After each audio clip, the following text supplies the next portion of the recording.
The Hash It Out Show Game of the Week is presented by Boyd's ATA Black Belt Academy in Marrero, Louisiana. Barreto Home Solutions. Bayou Audio and Video. Hot Works on the North Shore. JFK Martial Arts in Mandeville and Covington. Lil Dizzy's Cafe.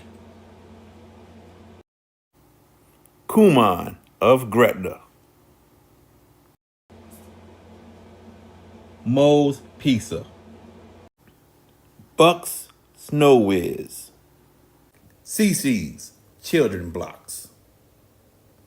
The Pierre Family in Lafayette, Louisiana. Leo Auto Glass. The Juber Family in Lake Charles, Louisiana. Dat Kitchen Restaurant in Chalmette, Louisiana. HBP Construction and Consulting. CoSource Financial Group.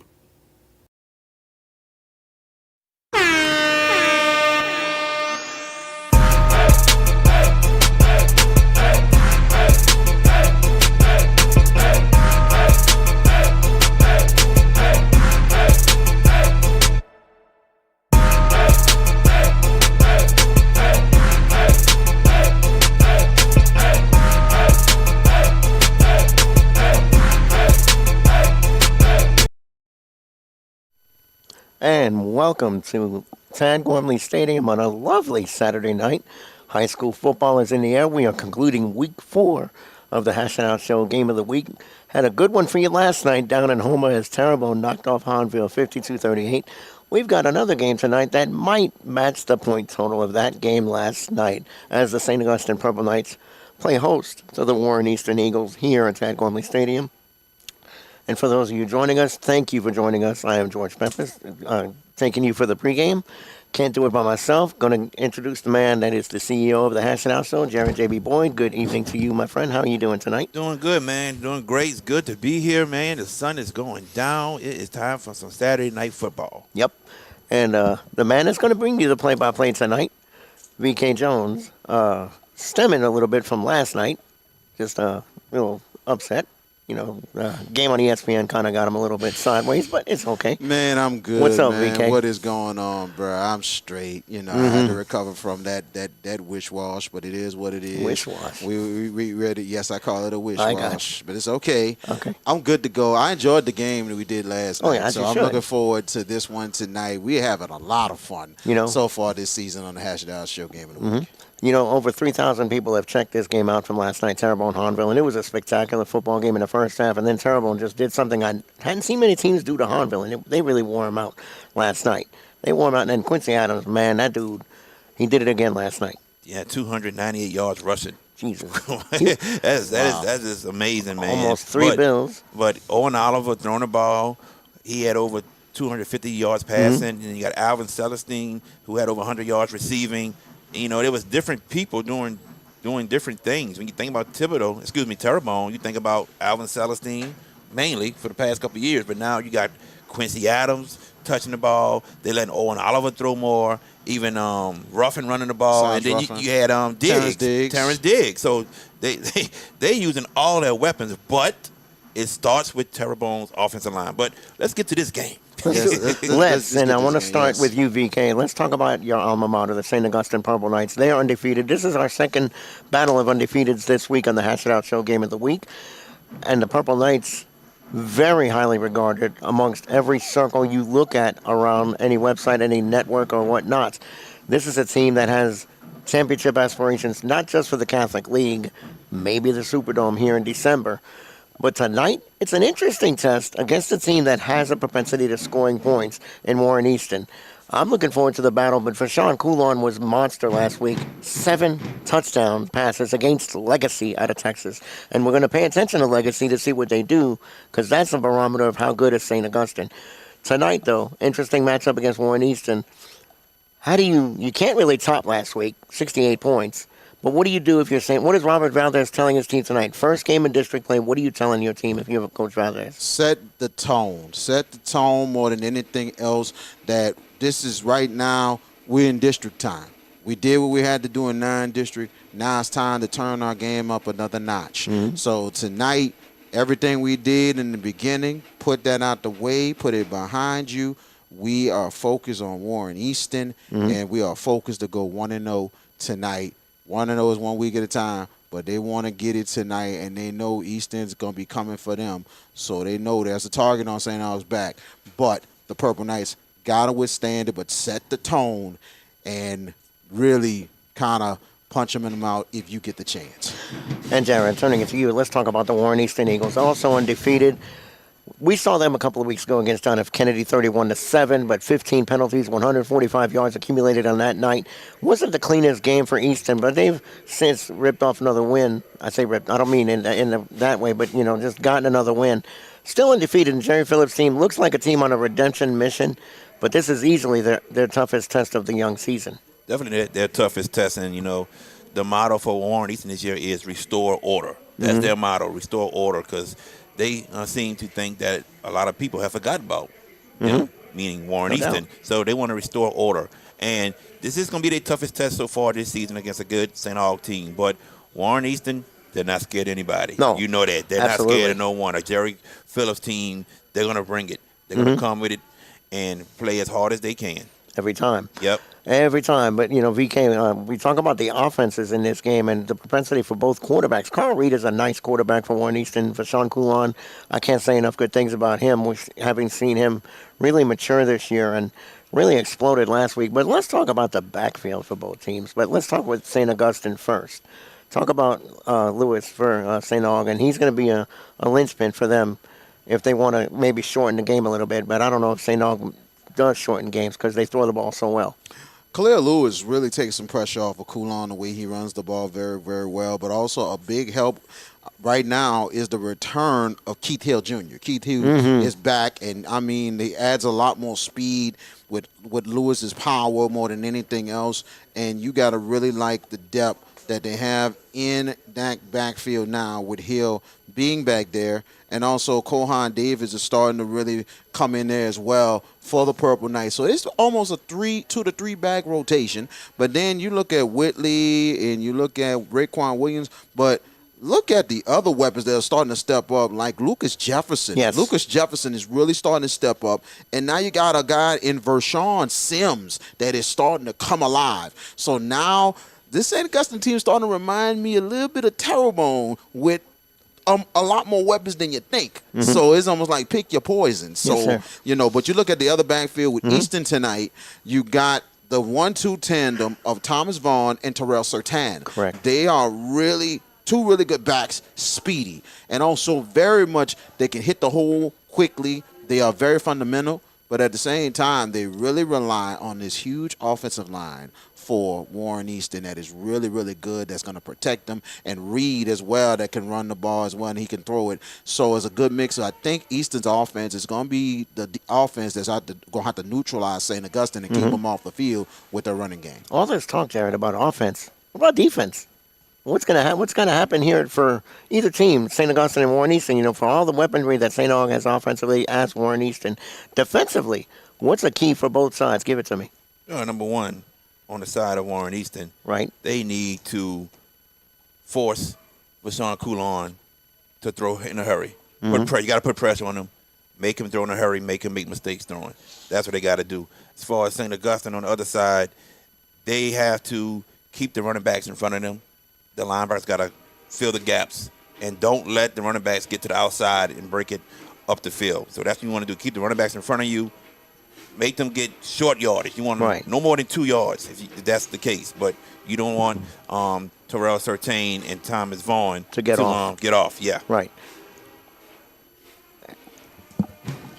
Okay, and VK, again, let's talk about the game defensively from the St. Augustine perspective with Carl Reed and the dynamo of the backfield of Warren Easton. Purple Knights, keys, defensively. They're going to have to slow down Sertan and also Vaughn, and they're going to really depend on their leaders on defense, Ty Dominique, also Darren Coates, who has been really coming up big and and also Chad Jones, and they're really going to step it up. And Sire Gilmore has been playing well in the safety, so they're going to have to really come off the ball. Gap control is going to have to be key to slow down Surtain and Vaughn and try to get some pressure on Reed if it gets down to passing situations. And the offensive line for the Purple Knights, to me, is an underrated spot here. I think that those guys in the trenches, if they could open up holes, and you mentioned that Keith Hill is back. That's a huge, huge component in that backfield. Why? He gives you the element of a breakaway every time he touches the rock, Jared. And it's very tough. And as we see, that this is Warren Easton on the field now. Yes, Warren on Easton. The near side? Yep, they just hit the field. Okay. And they're I'm looking for St. Aug. St. Aug, they're about to hit the field in a second. They got a couple of their players about to go out for the coin toss. So they're of course, captains. But this promises to be a very highly entertaining game. If you like offense, show up at Tad Gormley, be here. But if you can't, get on the YouTube page of JB the Sports Guy now. LSU's game is over. You have no excuse. Get on there. Tell all your family. Heck, tell your pets. Pets count as viewers too, right? Just saying. I'm just look. We had a great viewership last night. We still got more coming. We're looking to beat that tonight. And let's go to the field now for the coin toss and the national anthem.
And that was the national anthem, well played by the St. Augustine Marching 100, right, VK? I think it's now 125, I thought, or 100. It is still the Marching 100, but now there are 175 members. Yes, sir. And talking with the band director, they said the goal is to become the Marching 200. Here come the Purple Knights on the far side of the field. It is a gorgeous Saturday night for high school football here in New Orleans. The St. Augustine Purple Knights and the Warren Easton Eagles ready to do battle here at Tad Gormley, and you can catch the game on JB the Sports Guy's YouTube page. There is no excuses. Final thoughts, gentlemen. VK, St. Aug. Man, this is going to be very interesting. This is a huge test for both teams. St. Augustine, a chance to try to up their game, but the same thing for Easton tonight. Chess match between these two squads in District 9-5A. JB, Mr. CEO, hey man, talk to me. I'm ready for a good game. That's what I'm ready for tonight. Good game between two good ball teams. That is it for the pregame show. It is now time for Saturday night football here at Tad Gormley Stadium. And with that, I turn this mic over to the man that's going to give you the play-by-play, VK Jones. Take it away, sir. Tad Gormley Stadium in New Orleans, Louisiana. We was at Homer last night. We took 90, going across the river, and to City Park we go. And we're right here tonight. District 9-5A open a second battle of unbeatens, and it's between the Warren Easton Eagles and the St. Augustine Purple Knights. A good one tonight here at Tad Gormley. VK Jones with you. We definitely appreciate you joining us here tonight on the JBU Sports Guys YouTube page. And man, I'm glad you're here. Tell everybody to watch this one tonight like you did last night. So we definitely appreciate it. I can't do this alone. The CEO of the Hash It Out Show joining us, Jared JB Boyd. Good evening, sir. Good evening, everybody. Thank you all for joining us. It's Warren Easton versus St. Augustine, the opening district matchup for these two in District 9-5A. Absolutely. And also my other color analyst here, also doing the stats. We got George Peppers. What's going on, man? Yes, you do, and it is a pleasure to be with y'all tonight here at Tad Gormley Stadium. And coin toss just happened. I missed who won it. Actually, Easton won it. They're going to take the ball first. That's we've had only one game this year where the team that won the coin toss deferred. Every other game we've done, the team that's won the toss took it. But it's going to be a great game tonight. Great offensive game tonight. If you like offense, be here. LSU's finished. Tulane's finished. The Saints play tomorrow. You got no excuse. Pull up in your recliner if you're here. Get on JB the Sports Guy's YouTube page. No excuses. Time for some great football, VK. Take us away, dude. Very much so, man. We are ready to get it going. Warren Easton is in the road whites, purple numbers, and also white trimmings in the Warren Easton Eagles purple helmets. The Purple Knights are in the home purples with the white numbers, gold trimmings. The purple St. Aug Purple Knight helmets with the SA on it as we're getting ready to get it going here tonight here from Tad Gormley Stadium as the Purple Knights will be kicking off. And it will be 23. Sire Gilmore kicking off for the Purple Knights. And waiting to return, one of them will be Thomas Vaughn. And the other, and it should be also Terrell Sertan, but we'll tell you in a minute who's the other returner for the Eagles. As we're getting it going here on this Hash It Out Show Saturday night game. And here we go. The kick goes out of bounds, and it will be flags will be coming down, I believe. It is. Kicking out of bounds. It'll be at the 35. Yep. Easton will start in the 35, and I don't blame St. Augustine for this strategy. Those are some dangerous playmakers for the Warren Easton Eagles. No doubt, VK. Those guys can break a play every time, and yeah, if you're St. Aug, you try to maybe squib it a little bit. If you make them have to pick it up. Yeah, very much so. I think that'd be the next thing there, but you do want to take it away from the receivers that they have.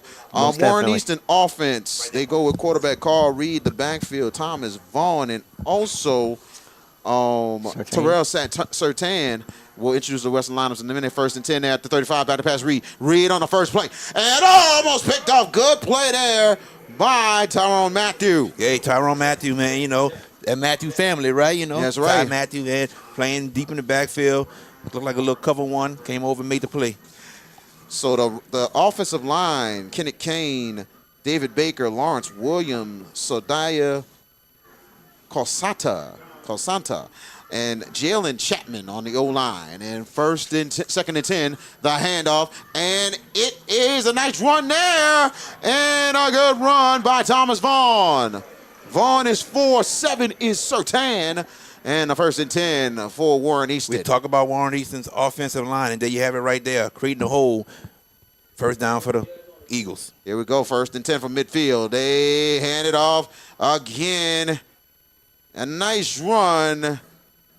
Oh, make it 4 yards. They're right at the 46-yard line as Vaughn gets that carry. Hey, nothing wrong with getting 4 yards on a run. Nothing wrong at all.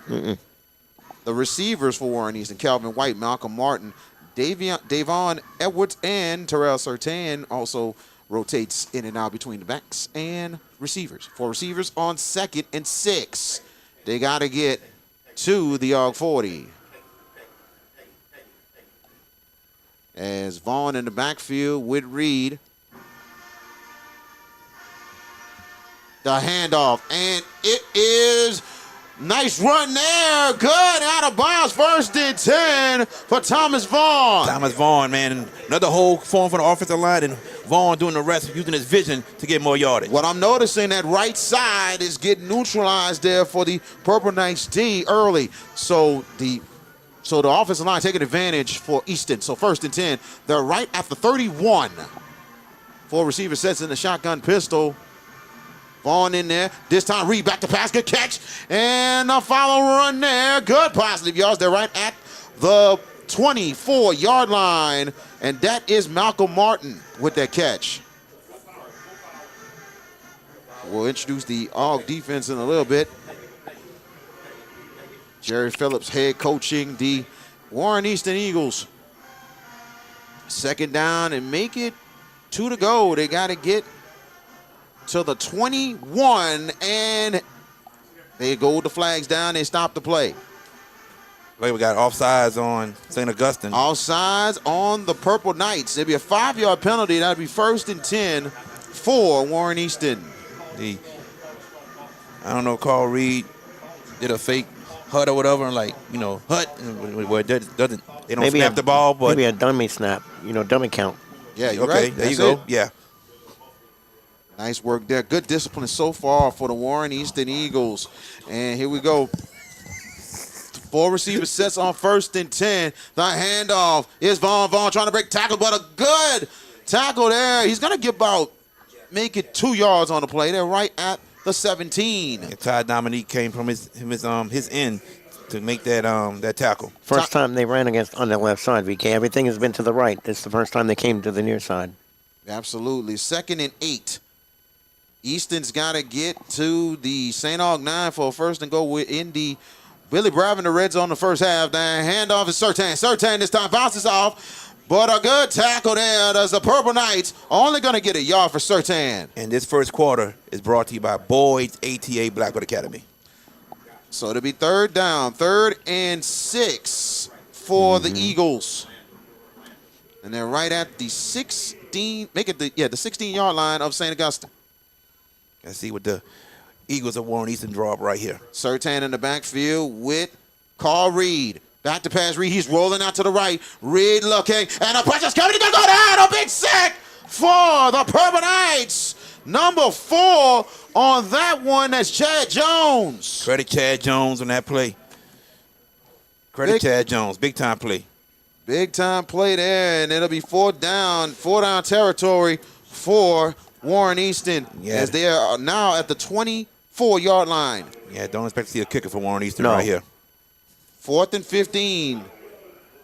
Eagles got to get to the Purple Knights 9-yard line.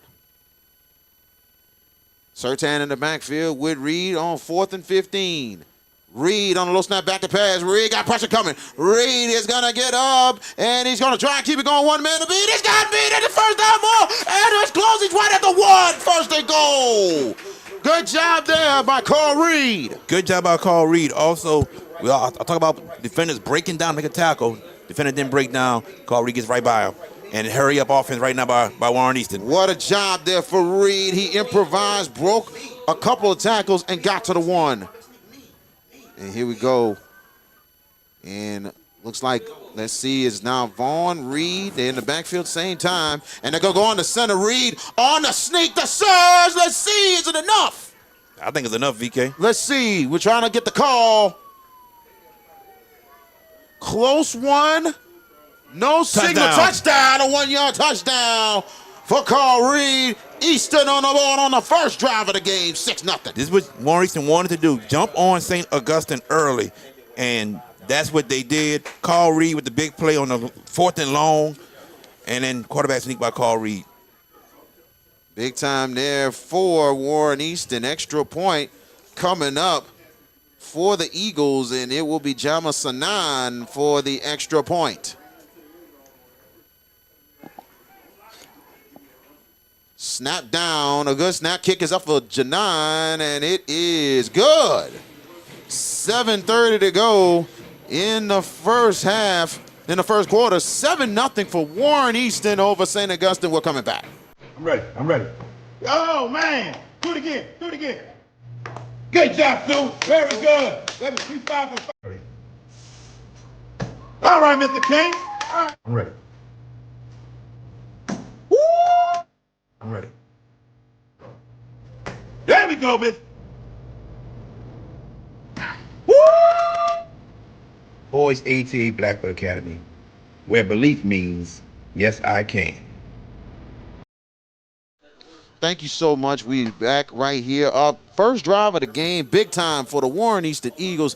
1-yard touchdown by Carl Reed. What is the drive summary, Mr. George Peppis? 10 plays, 65 yards, a very methodical opening drive by Warren Easton, capped off by Carl Reed for Warren Easton, getting in from 1 yard out. Extra point good. The time of the drive, 4 minutes, 23 seconds, VK. This was a punishing opening drive. Absolutely. Yes, it was. That offensive line took a big-time advantage. So Sanaa with the kickoff. It will be returnable from the 15, but they got to pick it up from the 14. And here comes St. Aug. Not bad return. And the Purple Knights will start from the 21. So 1st and 10 for the Purple Knights. The offense goes onto the field. Vashon Coulon at quarterback for the Purple Knights. Khalil Lewis, the running back. They'll mix it with him and Keith Hill. The receivers, Miguel Whitley, Lucas Jefferson, Raekwon Williams. The offensive line, Christian Strickland, Elijah Minville, Jaden Taylor, Greg Shields, and Landon Kelly. The head coach for the St. Augustine Purple Knights, Robert Valdez. 1st and 10. Purple Knights starts from the 21. And here is Coulon, deflected, caught. Good catch there. And here we close right at the first down marker, 1st and 10 for St. Augustine. And a catch by Derek Bennett with the catch. Nice catch by Bennett. Yeah, St. Aug coming out with a quick pass play. Bennett doing the rest, getting the first down. And that ball was deflected there. Easton, they're going to put their hands up when they need it. So here we go, 1st and 10. Purple Knights at the 31. We'll introduce the defense of Warren Easton in just a minute. Shotgun formation. And Coulon gets it out. Raekwon Williams. And he's only going to get about 3 yards on the play make it 2 yards right at the 34-yard line. 3 yards on that defense on that one. Yes. They got to the ball carrier quick. And Whitley's got to kind of get a better block right there. Yeah. He went through and got that play. So here we go. 2nd and 7 for the Purple Knights. They got to get to their own 41-yard line. Lewis in the backfield with Coulon. Man in motion. And that's Jefferson back to pass. And it's Coulon. He's going wide open. Wide open. Cut! And it is Miguel Whitley touchdown. And it is 76 yards. The DB got caught back, looking back into the backfield. And when you're man-to-man, correction, you cannot do that. 66 yards. Vashon Coulon to Miguel Whitley. Back to what I was saying. DB cannot be looking back into the backfield, especially in man-to-man coverage. That's what happens when you peek. You know, when you get caught peeking VK and you got like Coulon that can gun it out there, that's going to happen. And Miguel Whitley just did what he had to do. 66 yards, pay dirt. Very much so. 2-point conversion possibly coming up here. Really? No. Nah, they're going to go in the extra point. We saw it last time. Last week, St. Augustine attempted 2-point conversions every rep. This is offsides on Easton. And flags are down as Darren Coates setting up for the extra point. And it will be offsides on Warren Easton, 5-yard penalty. Half the distance. Half the distance to the goal line, excuse me. Half the You're distance. Good? We got you. Yes, sir. Now they settle for the extra point. Coates doubling up defense and the extra point kicker. And another flag down, and Easton will be called again for offsides, half the distance. And it will be another try. You would think with the half the distance, you don't think you're going for 2 here? I would think so. Not to chase bit. points, Not but chase, but how close you are to the goal line, and you got the backfield. Play it safe right now. Yeah. Don't need to. I know it's not a necessity. Snap down, kick is up for Coates, and it is through. 5:53 left in your first quarter. We are tied at 7 between St. Augustine and Warren Easton. We're coming back. Are you in need of a new windshield? Leo Autoglass can help. For 20 years, Leo Autoglass have been servicing the New Orleans area with windshield replacement and auto glass repair. Give them a call today, 504-301-8353.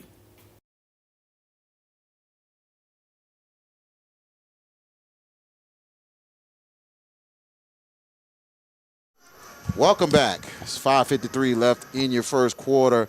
66-yard touchdown, Vashawn Coulon to Miguel Whitley as the Purple Knights get on the board, tying the game at 7 apiece. And that's how you respond quickly. St. Augustine, their pace was something I thought would be a factor in this game. And, gunning it to Whitley. But, again, the DB got caught peeking in the backfield, and that's a big sin if you're a DB. Can't do that against those receivers that could get out there on the perimeter and do damage.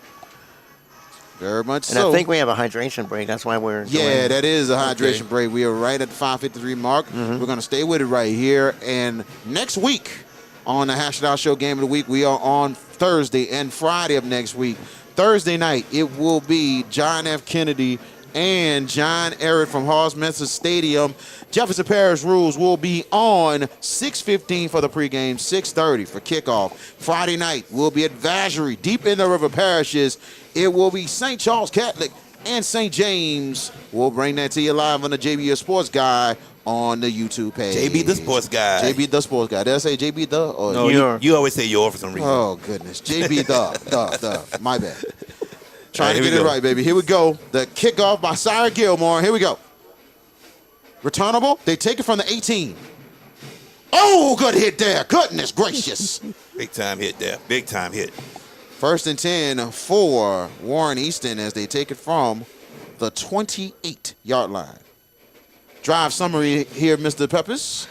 Quick one, really, here. 3 plays, 79 yards. Miguel Whitley with the 66-yard reception. Touchdown, extra point. Good.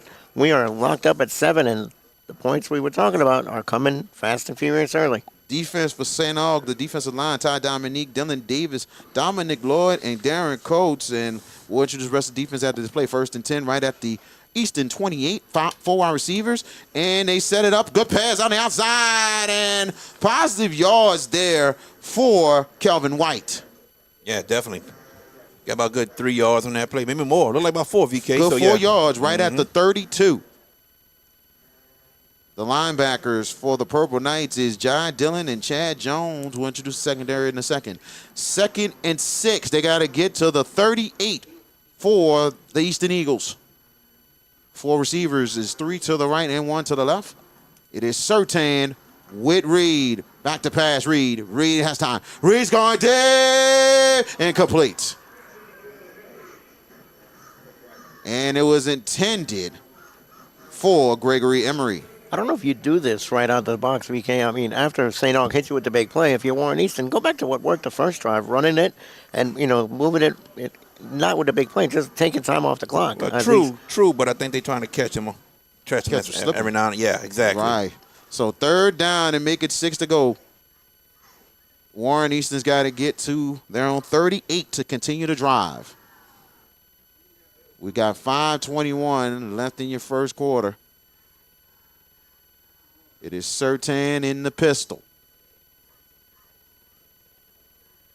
Is Reed getting the call? Still time on the play clock.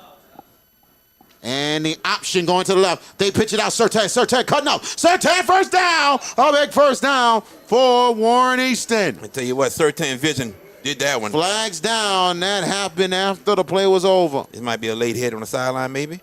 But I say this. Good pitch from Carl Reed. Surtain did the rest. Good Duke back inside into the field to get that first down. Nice play call there for Easton if it stands.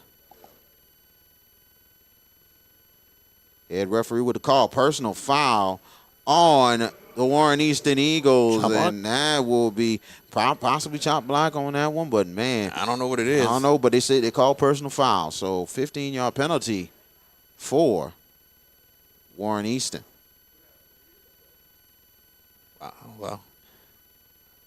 And it depends what the spot of the foul was. What happened from, exactly. And they're going to go where the spot of the foul was and mark it 15 from there. So we go back to 3rd down? Yeah, I believe so. Yep. It happened during the play. We thought it was a post-play foul, though. Yeah, I thought so, too. And they're getting clarity from the officials. And this is what George's talking about with the penalties with Warren Easton that they got to clean up. Very much so. And they back it up. It's 39. 3rd and 9 now. 3rd and 9.5, you can say, because they're right on the line of scrimmage. Make it 3rd and 10, because they're right at the line. Right, 9.5. Let's go 9.5. Let's go 9. Make it easy for us. Round it off. Let's round it off, right? Actually going up a little more. Make it 3rd and 6. Make it 6. There we go. Make it 6. They got to move the ball, though. Yeah, they do have to. They got to move the ball. They didn't. Or did they? Now let's go 9.5. 9. 3rd and 9.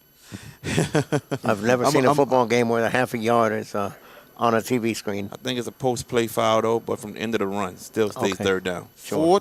Four wide receivers back to passes. Reed pressure coming, and he gets away, and it goes down. He fumble fumbled on the play, and the Purple Knights. Let's see if they still landed, and they will get the football. St. Augustine with the turnover. Yeah, Carl Reed got to protect the ball a little bit better than that when you're trying to escape the pocket.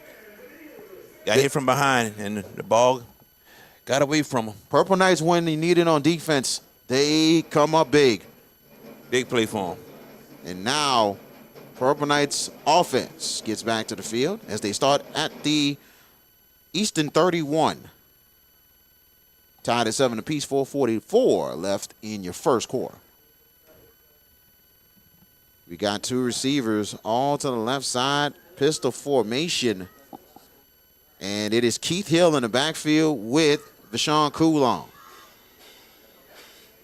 The handoff's Hill. Hill cutting back, but nothing doing. Yeah, good job from that Warren Easton defense right there. -1 on that one. The defense of Warren Easton goes like this. The D-line, Marcus Jasmine, Zachary Martin, Kane Mitchell, and Christian Adams, the linebackers. James Curley, Narco Dunn, secondary. Caleb Wilson, Jaden Phillips, Myron Wilhike, Rakai Gibson, and Miles Torres. 2nd and 11 now inside the 32 of the Purple Knights. 2 receivers all to the left side. And Coulon back to pass. The pressure's coming. Coulon, he has a lane on the right side. And Coulon, that goes out of bounds. He'll have the first down for the Purple Knights right at the Billy Bravin red zone at the 20. Look, you got to keep the quarterbacks contained. You cannot let them escape the pocket, especially on the outside. And that's what Coulon was able to do. The line dipped in. He avoided a sack. That was the main thing. Then he just took off to the outside. First down. And that's the one scary thing you notice this season about Coulon. As I said, he got some wheels now. Yep. He's got wheels. So 1st and 10, Purple Knights right at the Billy Bravin red zone. Billy Bravin red zone in 20. Back to pass.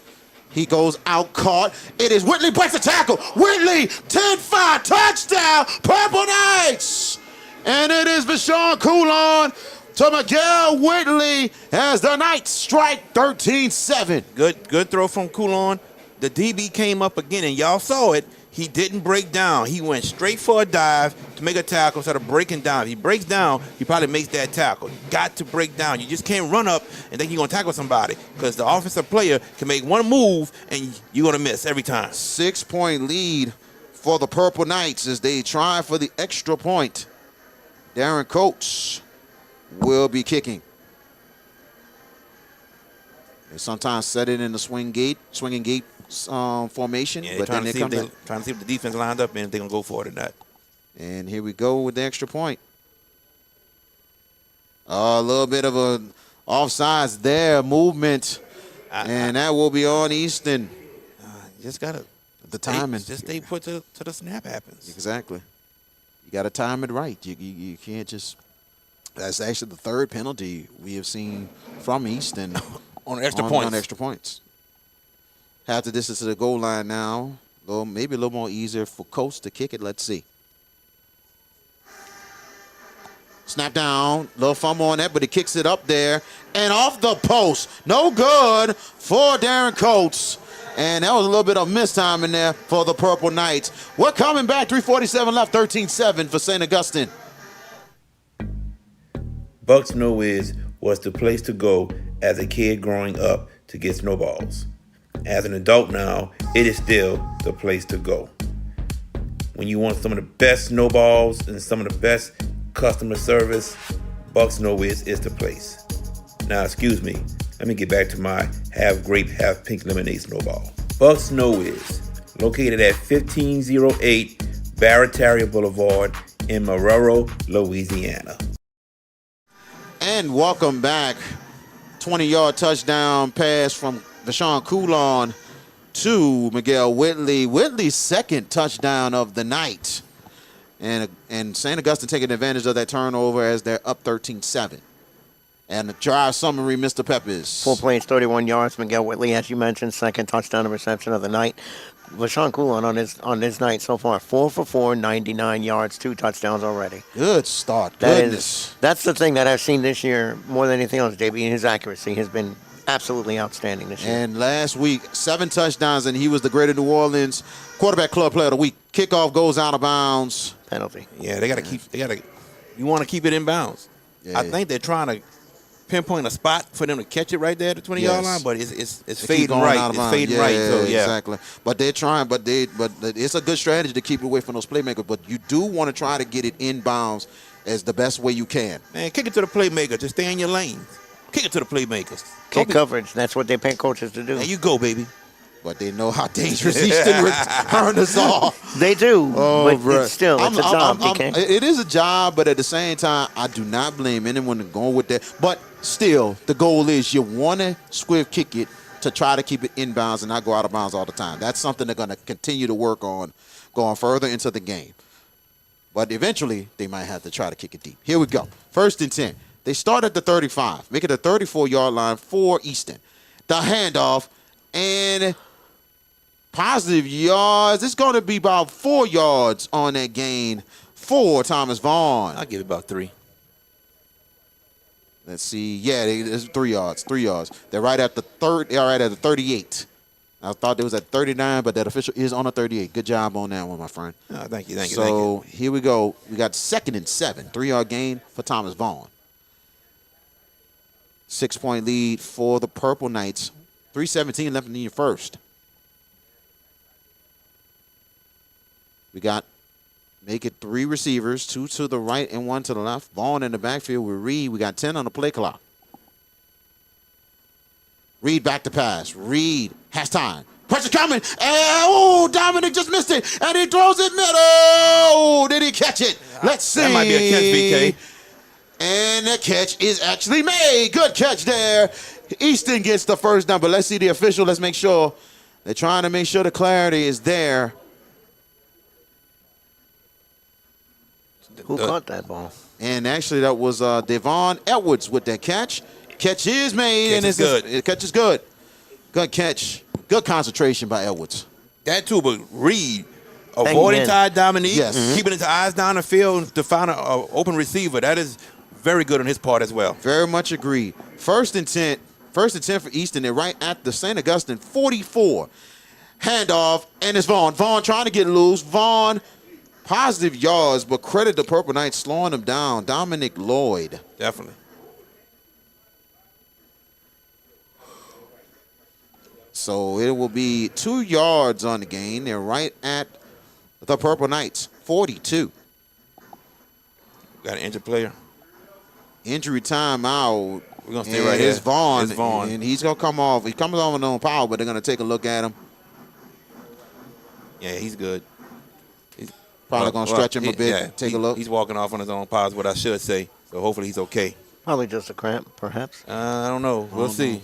They're going to check him out on the sidelines. Vaughn is going to take over in the backfield for Easton because he usually rotate between Surtain and Edwards. No, Vaughn is out. Surtain's in. Surtain. I'm sorry. Did I say Vaughn? I'm sorry. Okay. Surtain on the 1st and 10. He'll get the ball this time. Trying to find a hole. He cuts. Actually, it's a keeper. And it is Reed. Reed with a nice run. Hey, they faked you out on VK. Did he? Oh, goodness. But a flag down after the play was over. 2 flags. That could be personal foul both ways. We'll see. Offsetting, if it is. We'll see. We'll see what it is. But how about the vision of Carl Reed there? Yes. Fooled VK. Fooled me, too. I'm not going to lie, because I'm watching Surtain, and I'm like, wait, Reed's got it. JB, was you not fooled, I was not fooled at all. I I wasn't gonna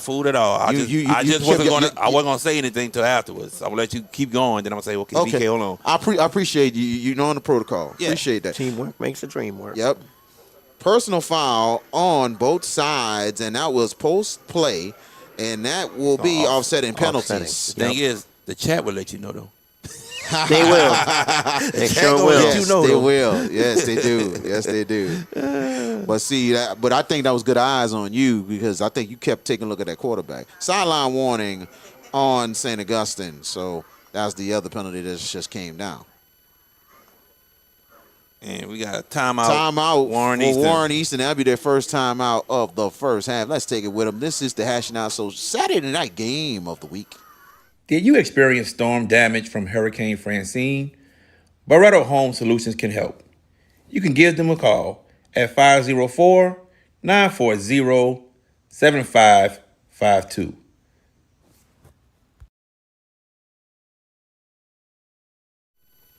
Welcome back. Well, 156 left in your first quarter, and it is 13-7. Purple Knights with the lead. Easton is driving a nice run there by Carl Reed. I mean, he just, on that play, he just held the ball for a second, looking at the blockers, and then he started taking off on the outside. Yeah, he Very read, much patience. He on read that. the defensive end and started the defensive end crash in, and he took it. And Easton taking that time out, and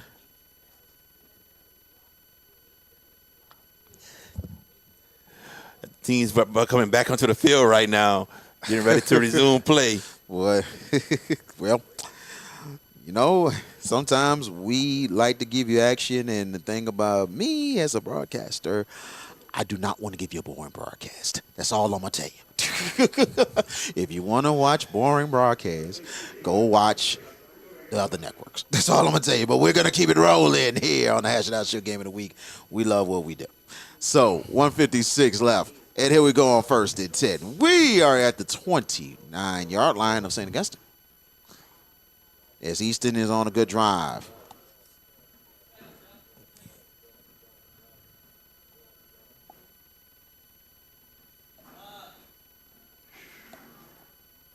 For wide receiver sets this time. And here is Reed. Back to pass. Pressure coming. You got to go down. A big sack for the Purple Knights. What a play there. As the St. Aug defense comes up big, and it's 56 on that play, and it's Jacques Robichaud. Robichaud, man, came flying through there to get that sack. So a big loss for Easton. Definitely not what Easton wanted. Not at all. And now they're way back to the Purple Knights 40. Yeah, it's about a good 2nd and 21, looks like it, VK. Yep, 2nd and 21. They got to get to the 19-yard line of St. Augustine to get to the Billy Bravender red zone. 4 wide receivers, 2 on each side here. In the pistol, Sertan in the backfield, back to passes, Reed. Pressure's coming again, and then it goes down. Man, Reed tried to get loose, but the pressure of the Purple Knights came ready. And my goodness gracious, it's Robichaud again, and also Sire Gilmore. It's like he came off the edge untouched, and Reed didn't even know he was coming. And Reed shaking up a bit, actually. And it'll be third down, and Reed is going to come off for a play. It Reed came lost off his his helmet. So now Easton is inside the Purple Knights' 48-yard line. And they got to get to the 19, so it is 3rd and 29. So here we go. 4 wide receiver sets. This time the quarterback is Anderson Bell. He'll come at quarterback now. The handoff, and it is Vaughn. Vaughn trying to get loose, positive yards. They're right at the Purple Knights' 38-yard line, and it'll be 4th down, and looks like the punt team is coming out. Yeah, but we're going to go. And that is the end the of new the first. quarter. That's right. We're in the first quarter. Your score, St. Augustine 13, Easton 7 in the district. 9-5A opener. We're coming back. Make sure you stop at Dat Kitchen for some of the best food in the Chalmette area. Located on 1200 East Judge Perez Drive in Chalmette, Louisiana. Dat Kitchen, and tell them that the Hash It Out Show sent you.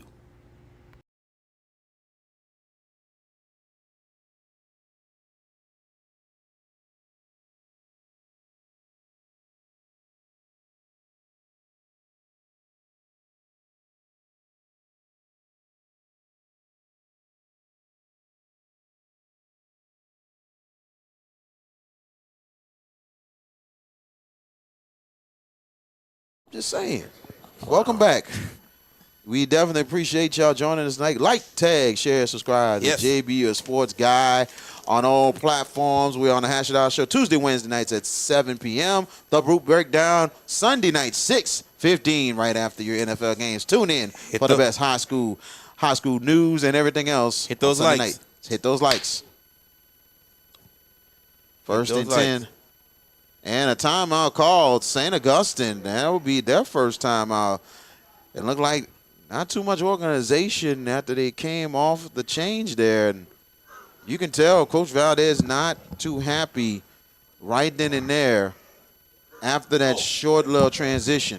So, like I said, I think somebody must didn't pay attention and he had to burn a timeout. Unfortunately, but better be safe than sorry sometimes. Yes, you're right. We all have to be better to be safe and sorry. Yeah, you. Yeah, me. Yes, me. Yes, I'll take accountability on that. Yes, sir. But we appreciate everybody supporting. Continue to support us on the Hash It Out Show.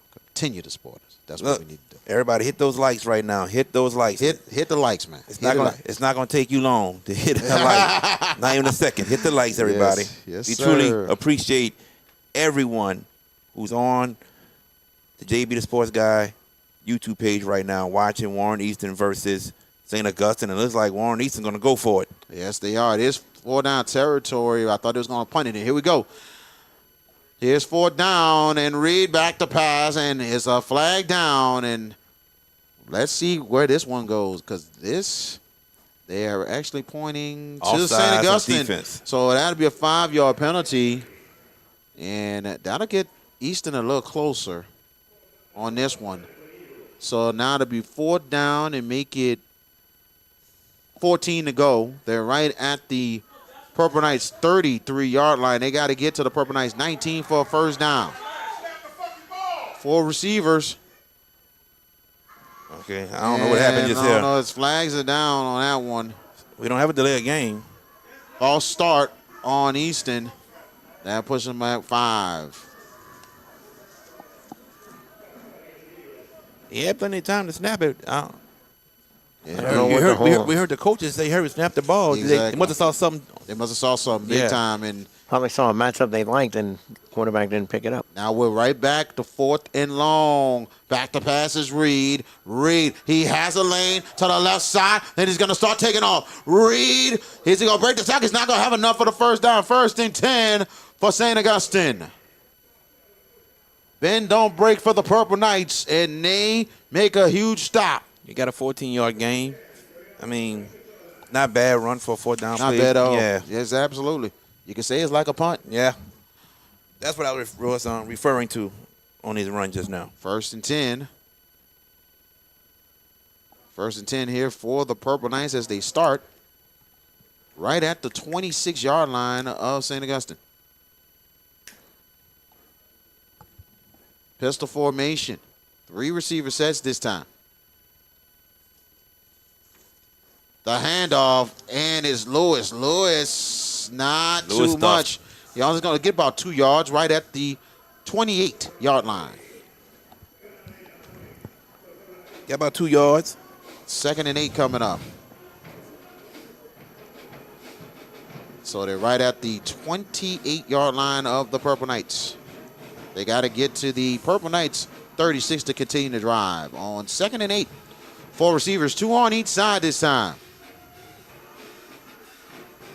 Back to pass, Coulon. Coulon last time. Throws sideline. Good catch right there by Whitley. 1st and 10. And I ain't going to lie, Whitley was wide open there on the stop. He was open, my brother. Good throw from Vashawn Coulon to get it to Miguel Whitley. Very much so. But I'm saying, like, when you go back look at it, JB, he was, like, real wide open on the stop. And it is 1st and 10, Purple Knights right at the Purple Knights 40.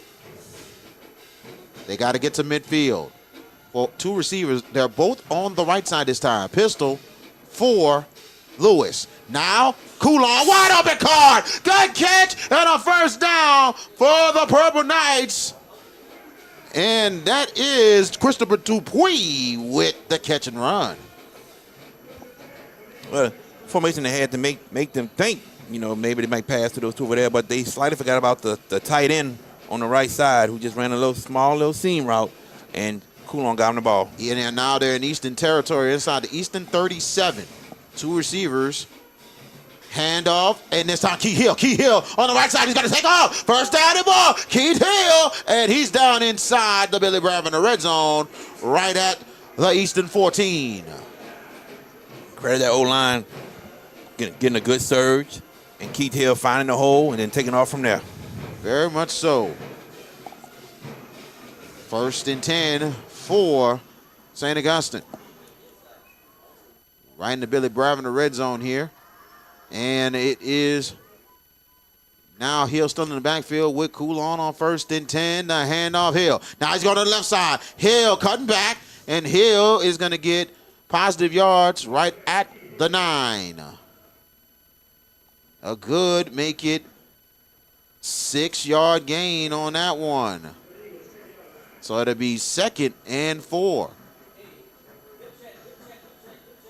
2nd and 4 for the Purple Knights, right at the 9-yard line. And they can get to the 4, and they can get a 1st and goal. 9:31 and counting. Hill in the backfield, 2 receivers, 1 on each side this time. Man in motion.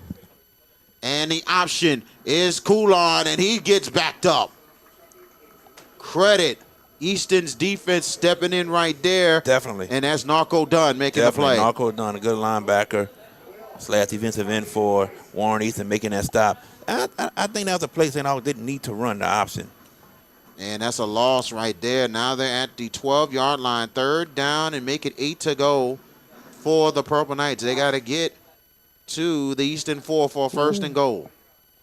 2 receivers, and they are on the right side. Hill in the backfield with Coulon. Coulon back to pass. Coulon, corner. Caught! What a catch! And Miguel Wheatley for touchdown number 3.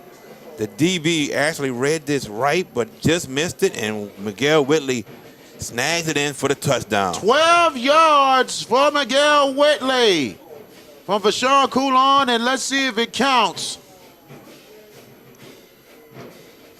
Oh, it counts, man. It counts. Personal foul, and that will be on the Purple Knights, and that Is that post play? had to be post play. Post play. So the touchdown stands unless that's on the kickoff. Touchdown is good. Touchdown's All good. right. 19-7. What a play from Coulon to Whitley. Goodness. St. Augustine going for 2 now. Purple Knights going for the 2-point conversion. 3 receivers with Hill in the backfield with Coulon.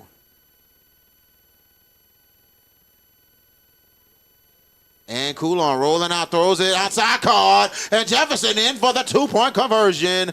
Purple Knights extend the lead. 21-7 with 8:35 left in your first half. We're coming back.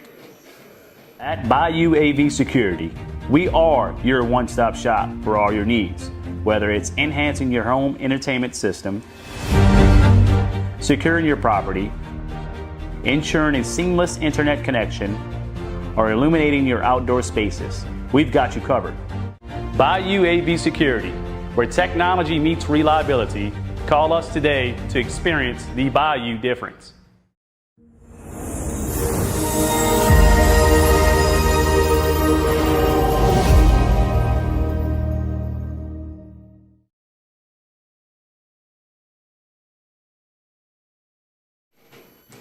Welcome back. 8:35 left in your first half. 3 touchdowns for Miguel Whitley.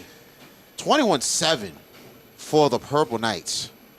They're taking charge early now. Easton, this is a critical drive. They got to really get a score to just keep things at bay with this game right now. Yeah, they got to respond now. They have to. Get it back within 1 possession. Very much so. And here is Sire Gilmore kicking off. Actually, Coates is going to set up the kick, but here's there. Well, he had Coates in there to kick, but he's taking Coates out. And it will be Gilmore. Putting Gilmore now. back in there to kick again. And Purple Knights was penalized on the kickoff on that play. Because I think Whitley said something after the play was over. And it was a personal foul. Personal foul. Looking like Randy Moss on that play a little bit there. Here's the kickoff. And it'll be returnable. Easton takes it from the 21-yard line. And a good return. Thomas Vaughn with a lane. Thomas Vaughn out of bounds. Good return for Vaughn. It's a good thing we see Vaughn back in the ball game for the Eagles. Definitely. As Easton will start right in St. Aug territory, right at the St. Augustine 47.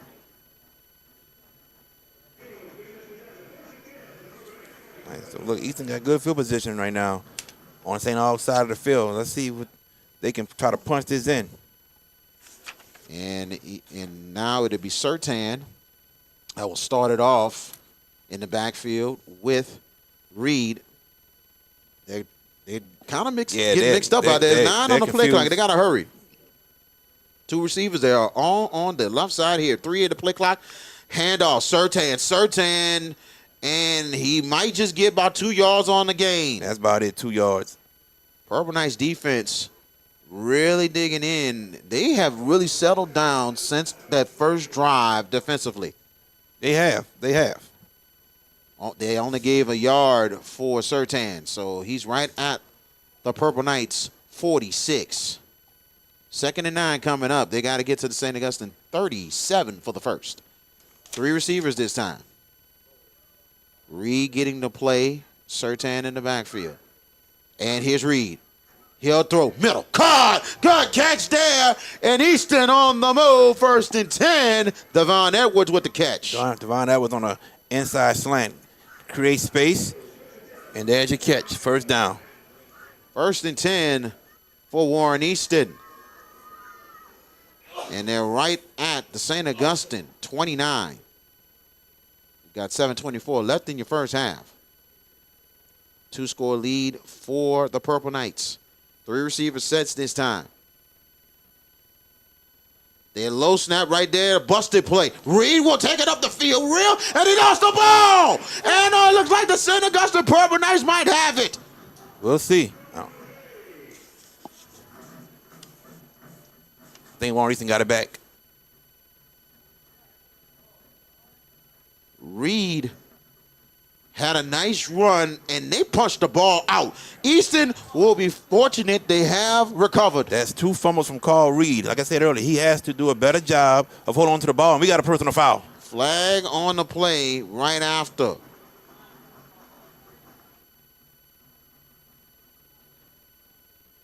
It was a busted play there. Reed took advantage. Yeah. But credit Darren Coates, who punched the ball out from Reed, causing the fumble.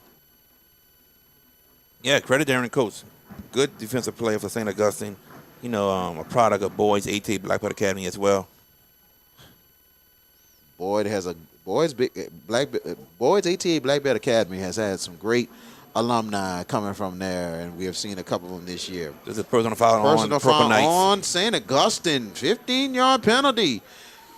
Easton, a break that they probably need. They needed this one, man. So 1st and 10 now in the Billy Bravender red zone for Warren Easton. They're at the St. Augustine 11. 1st and 10 for the Eagles. Surtain in the backfield now with Reed. 3 receivers. The handoff, and it is Reed on the keeper. Reed to the 5. It's a touchdown! 11 yards. Carl Reed cuts the lead to 21-13. But hold on, folks. Let's see if that one counted. Flag is down on the far left side.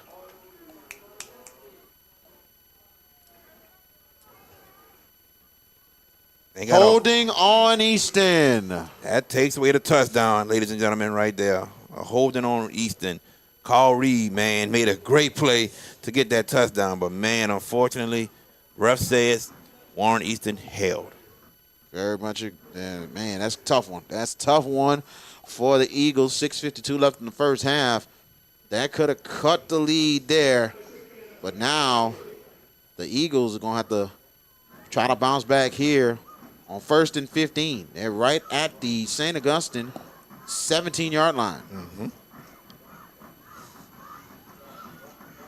As Reed trying to get the play. 7 on the play clock. They're going to have to hurry with 5. Easton might have to burn a timeout. 3 on the play clock. They do get it off. The draw is Surtan. Surtan is going to get positive yards. They're right at the 14-yard line. Surtan taking the draw from Reed.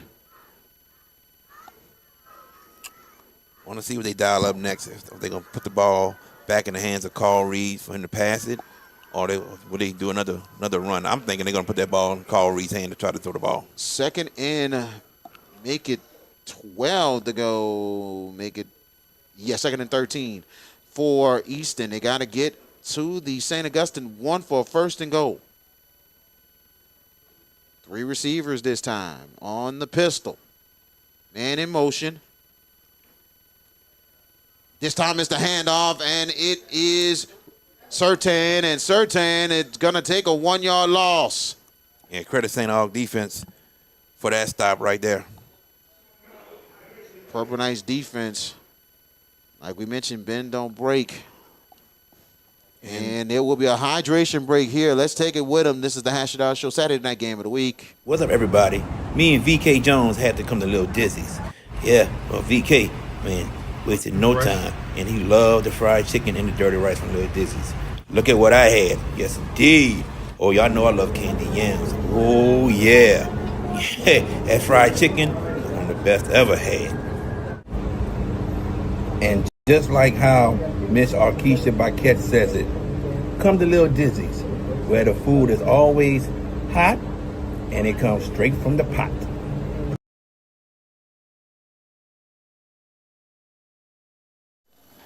And we are back. And right now, while we got a little break, we will announce the Kumon Scholar Athletes of the Game. From Warren Easton, we got Kyron Cotton, senior defensive back, 4.0 GPA.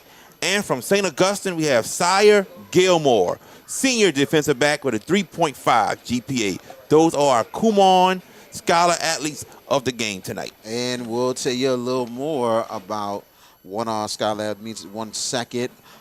Third down and make it 13 to go. And the keeper for Reed, he has blocks in front, and he's tackled right at the line of scrimmage. Yeah, he got tripped up, man. He found a hole but got tripped up. It'll be 4th down territory for Easton. They're right at the 11. You know they're going for it. Absolutely. As Colin Cotton, he is doing great with the grade point average. He's got scholarships academically, LSU, ULL, North Carolina, A&T, and he's looking at a major in astrophysics. Oh, that's what I'm talking about. Nice. Congratulations to our Kumon Scholar Athletes. Thank you, Mr. Boyd, and shout out to Kumon Learning Center in Gretna. And here's 4th down, and it's Reed looking to pass. The pressure, and he gets loose. And the Purple Knights, too much there, and a flag. Let's see. This is going to be a face mask. If this is a face mask, that is going to be big. Oh, my. It's definitely a face mask. It's nothing but St. Aug defenders and Carl Reed. It has to be a face mask. Personal foul, face mask on the Purple Knights. Oh, man, that could be. And it's still 4th down. There's still 15-yard penalty on that one. But it will be a doable 4th down on that replay. Goodness. Purple Knights had the stop, but somebody pulled the face mask when he went down. Yep. Now a doable 4th and 4. They got to get to the St. Augustine 1 for a first down. They're right at the 5. They're going 5 wide here? Yes, they are. 5 wide receivers, and it is Reed by himself. Reed will try to draw. They knew the play.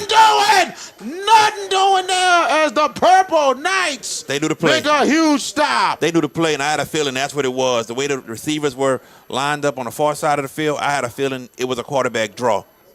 Big time play. Purple Knights gets the ball 1st and 10.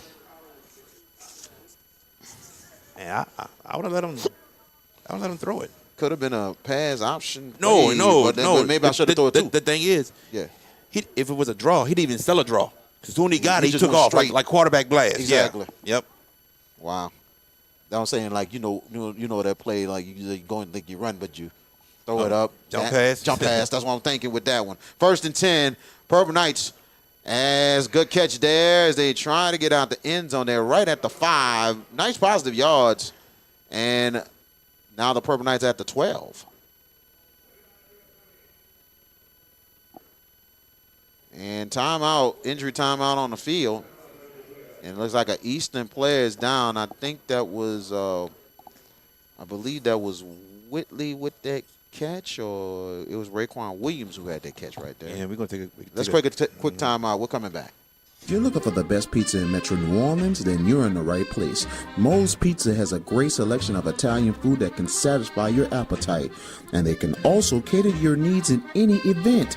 Give them a call at 504-341-9650 or log on to www.moespizzanola.com, located at 1112 Avenue H in West Wego, Louisiana. Moe's Pizza, Italians do it better. JFK Martial Arts offers a wide variety of martial arts programs for kids, teens, and adults as they empower lives through martial arts. Please give them a call at 985-266-0664, and don't forget to ask about their 1-week free special.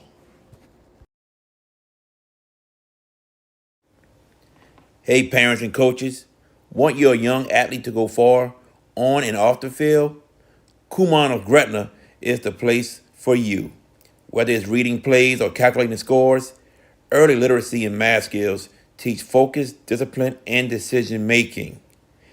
Give your student athlete the edge. Start early, start smart at Kumon of Gretna.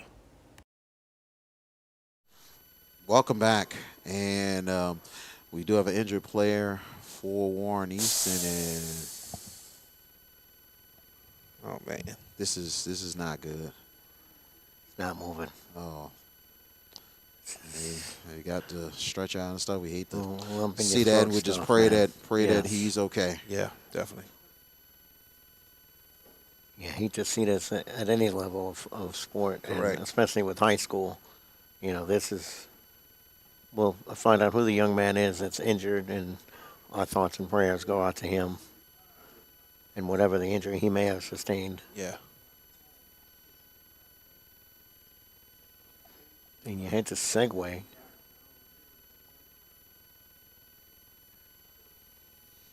Oh, man, this is something you never want to see. You know, injuries Yeah, are and part you of the know- game, man. But, man, we're just going to pray for this young man. And you can't prepare for something like this. You know, that's the tough part of what we do when we see it, and you go from hype to just all of a sudden just like aghast. You know, just one of those situations where it's like, man, can y'all see who it is though? No. It's hard no. to see. And I see they're surrounding him. I know Yes. that, so that's what's making it exponentially difficult. Yeah, I seen it had to be Easton player because I seen a white jersey. Yeah. And White that's jersey. Easton. Yeah. So either way, we just hoping for the best for All him. you can do. Hopefully, that is nothing worse Serious. than it is. Yeah. Nothing too serious. All we do is pray. Yep. Do is pray. Medical team is. Doing their due diligence. Yeah. Absolutely. Yeah.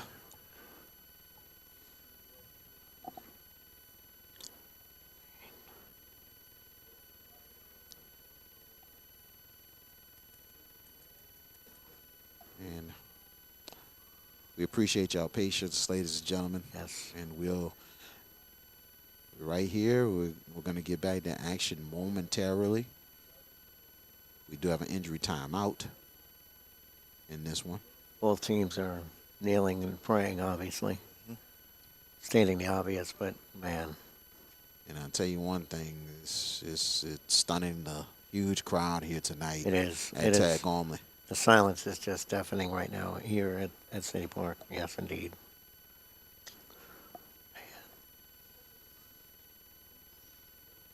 But while we wait, what are your guys' impressions of what we've seen to this point? 21-7 Purple Knights in front. Well,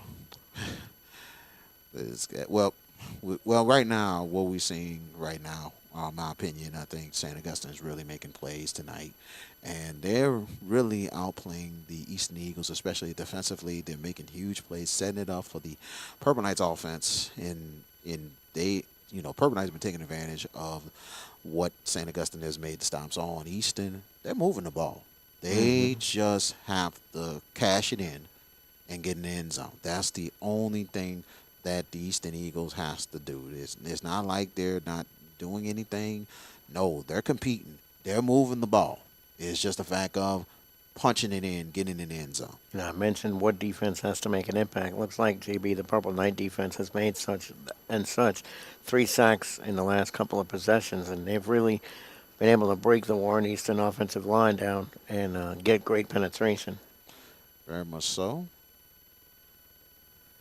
But as they're trying to get things set up for the young man. I'm looking for an ambulance, and I see medical out there. But it's right there. The ambulance is right on the sideline. Oh, I right see it. I see it. Far left. Yep. As they're helping the player out onto the stretcher, you just hate to see that. But our prayers going out to that player. Yeah. And hopefully things go well with him, and prayers and strength to his family. Definitely, man. We just and the crowd is starting to they give an applause all over the stadium.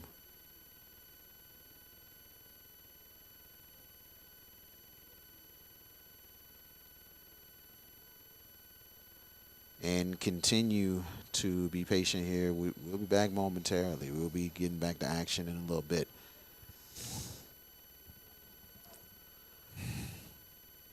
And thank you for supporting the Hash It Out Show. We love what we do here on the Hash It Out Show Game of the Week, and they got him on the stretcher, and they are escorting him out, getting him to the ambulance. We're just seeing if he is. I don't know if you see too much movement. I can't tell from here. Yeah, I mean, from our angle, that angle's tough. I can't see too much of movement, but hopefully he's fine. We're going to continue to pray for that young man. Yes, we will. And we'll find out who the young man is and get that out.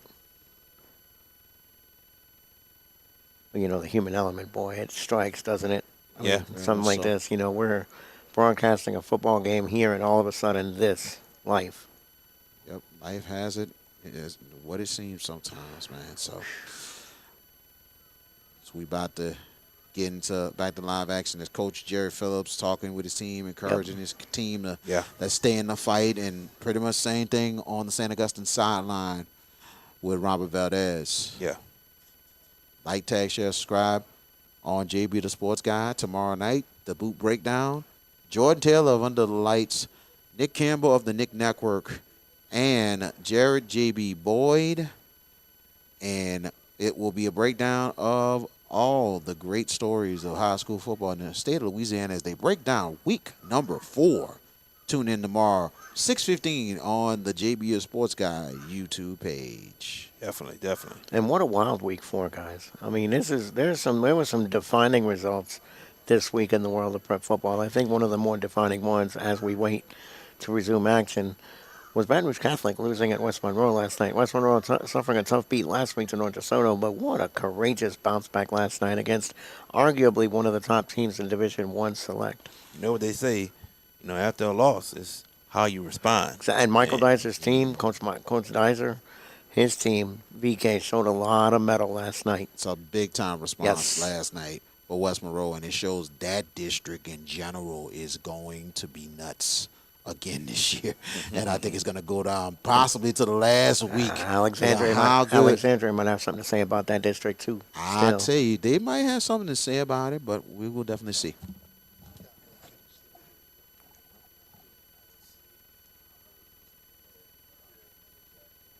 So, as we wait. But Alexandria, I think last year they are the team to beat, but you look at all the other teams, there's a lot of improvement. But the biggest thing about Alexandria they got to face, remember last year, Alexandria was fortunate that all the big dogs We're like home. Westmont, exactly. Now they gotta go Get on take the the bus. trips Yep, get on over that bus. there. So, but I think Ruston this time has that favor a little bit this year, like Alexandria. They got the big dogs at home this year. And you know they're always going to be good, but who would have knew they would be this good with a new quarterback, Joshua Brantley, graduating, and this team just really extending themselves early on in the season.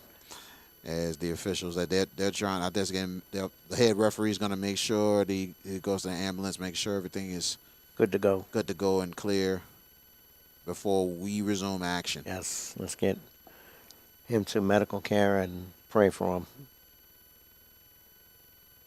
Just be patient with us, everybody. Yes. Patience. Very much so. And also, tell you people about this game tonight, but also later on tonight, go back and replay not just this game, but Terrebonne and Hineville last night, man. And what a fight last night down there with those two teams. 90 points combined between the two teams down there. I thought it would be a high-scoring game, but I did not think 52-38 for the winning number last night. I thought the first team in the 30s would win it. Didn't think it would get to the 50s, though. Well, the first team in the 30s did win it. You think about it. No, I'm saying if it would have been final at like 34-24-7 or something like that, not 52-38. I didn't think it would be that high octane. I thought it'd be an offensive kind of game, but not super offensive. But boy, Quincy Adams, man, y'all. I mean, that dude rapidly making moves to be maybe the best player and one of the best players in the state. I think he is one of the best players in the state. Right now? Yeah, definitely. Absolutely. Like I said, reminds me of Hornville's Calvin Smith last year.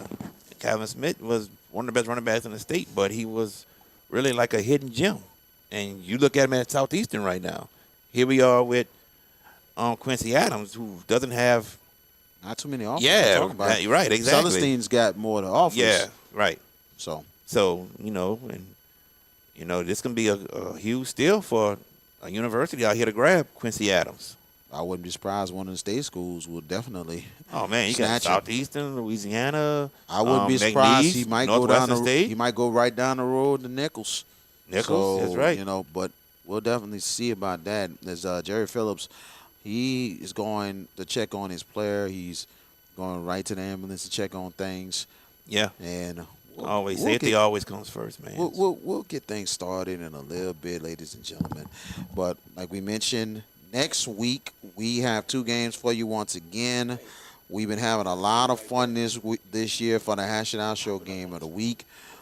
We are back on Thursday night at Hall Smith Stadium, and it will be John Ehret homecoming as the Patriots. They will host John F. Kennedy Thursday night, Jefferson Parish Public School Rules.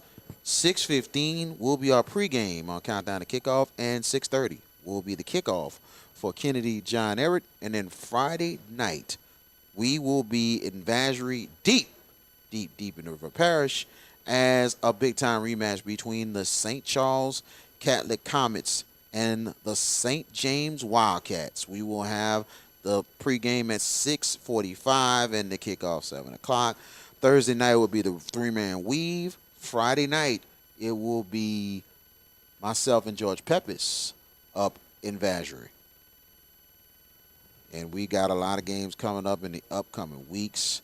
And some of the games still on the schedule. Some we're going to let you know on that as well, But we're having a lot of fun. We appreciate all the schools giving us the opportunity to broadcast these games and tell these stories of these kids and these communities. It's been a lot of fun of what we do for the Hash It Out Show, and this is year number 3. And that's what it's year number 3 of this stream, year 4 of the show.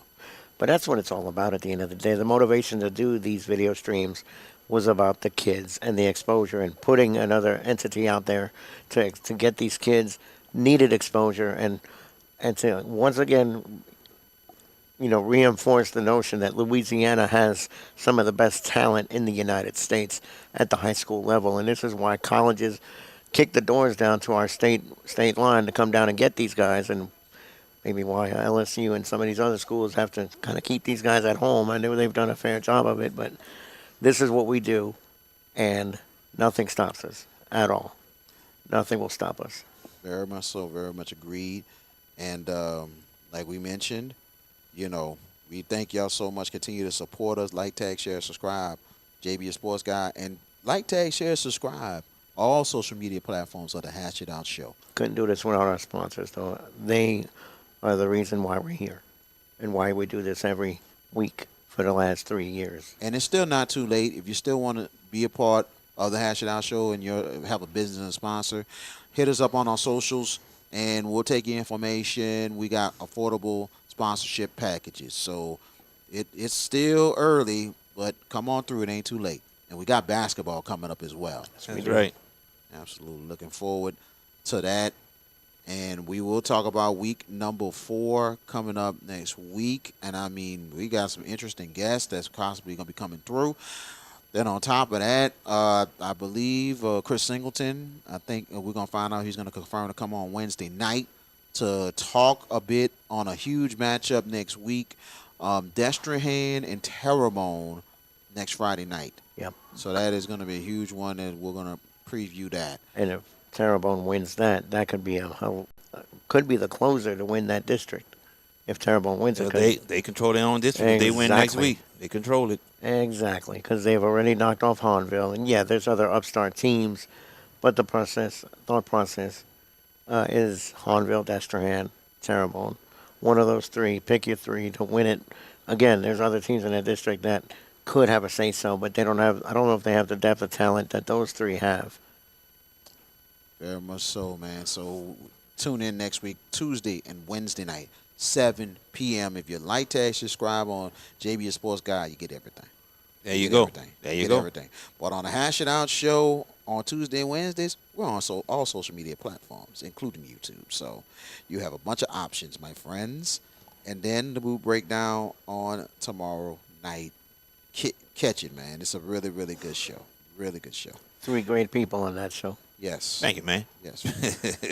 Yes, 3 great people, and we expand all over the state. That's what the Hash It Out Show is all about. Our basis is New Orleans, Southeast Louisiana, but at the same time, we go all over the state to talk about high school sports. And the officials, the head officials, still getting some things straight. We're in a long injury timeout. We will get back into things momentarily. 4:45 left in your first half, and it's still 21-7 for the Purple Knights. And man, I mean, We're gonna take a commercial break. Yeah, let's right go. quick. Let's go ahead and take a timeout, and we'll be right back. be back. Yep. If you ever need help with 401k services, fiduciary services, or executive benefits, then Jeremy Callaghan of CoSource Financial Group is the guy to see. You can reach him at 337-606-9860.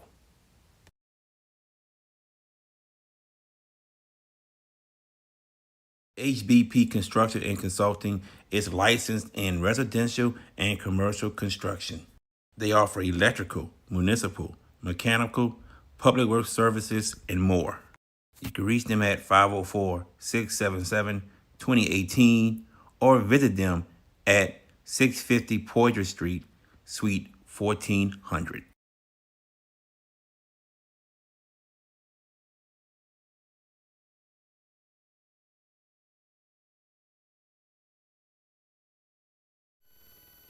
Welcome back. 4:45 left in your first half. 21-7 on a long injury timeout. And Warren Easton player had to be taken on a stretcher into the ambulance, and hopefully he's all right. And the ambulance actually has not left the field, so there's a possibility he might be okay. So we're going to continue to pray on it and stay positive. Coach Phillips, all right. Coach Phillips just put his headset back on. And So maybe they getting word to resume play. Maybe we'll see. It's like getting ready to go, and I think it's a good sign that if that ambulance has not left yet, meaning that they're treating him, and I think we might have something positive. So here we go. We're about to get everybody reset to go as we try to finish off this first half in this battle of unbeatens here in New Orleans. But the Hash It Out Show has just been so privileged. We have new sponsors that just came through, CoSource and HBP Construction. Thank y'all so much for being a part of the Hash It Out Show.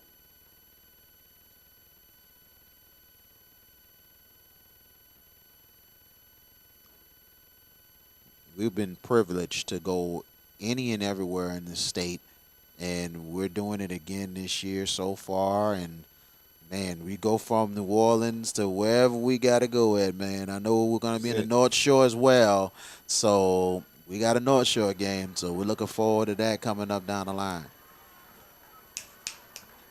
And we're about to get right back into action here, and it'll be Purple Knights with the ball, and they're at the 12-yard line. It'll be 2nd down and 3.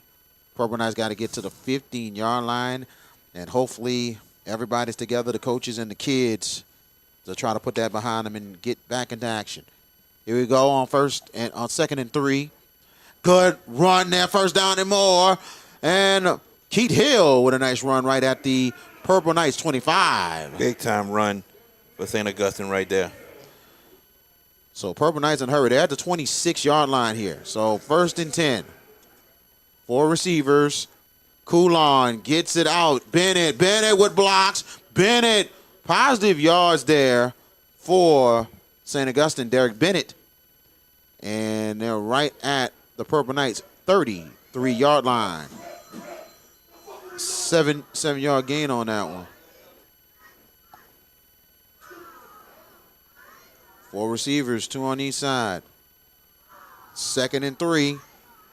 Handoff, Hill. Hill sees a hole and a nice one, 1st down. Another 1st down for the Purple Knights, and now they are inside on 39. It's clock moving here with 3:43 in your first half. 4 receiver sets this time, 2 on each side. Coulon. Oh, little miscommunication. Big time miscommunication on that one. Between Coulon and Whitley. Yeah, big time miscommunication. That's its first incompletion of the night, y'all. Why is the clock running? It's an incomplete pass. The clock should not be running. The clock should be stopped. They just, it's still running. Nope, now it's stopped. They need to add a few seconds back, though. It looked like they did, George. Like they added 10 seconds. Yeah, they did. Okay. 3:34. Fair enough. Everywhere we've gone, we've had clock issues. That's the undefeated part of our Except last broadcast. night. Last night was pretty good. Yeah, they sure was. Yeah. We seen a little bit, but then they put time back on. Here we go. 2nd down and 10 for the Purple Knights. 4 receivers. Back to pass. Coulon. Look and throw. Slant. Caught wide open. Bennett 1st down for St. Augustine. Bennett was wide open. No one near him. And they're right at the Easton 30-yard line. And Purple Knights moving and grooving, no huddle, as they get the play. 4 receivers. The handoff, Hill getting some positive yards, and they're right at the Easton 27. So a 3-yard gain for Keith Hill. That's what we call timeout. Timeout Easton. And try to slow it down there.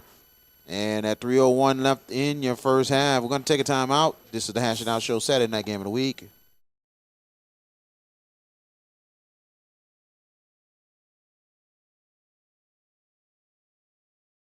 I'm ready. Oh, man. Do it again. Good job, Stu. Very good. Let me 3-5 for 5. All right, Mr. King. All right. I'm ready. Woo! I'm ready. There we go, miss. Woo! Boys ATA Blackbird Academy, where belief means, yes, I can. And welcome back. 3:01 left in your first half. 21-7. St. Augustine over Easton as the Purple Knights are moving. 2nd down and 7 for the Purple Knights, and they're at the Easton 27-yard line. They got to get to the Billy Brevin, the red zone inside the 20 to continue to drive.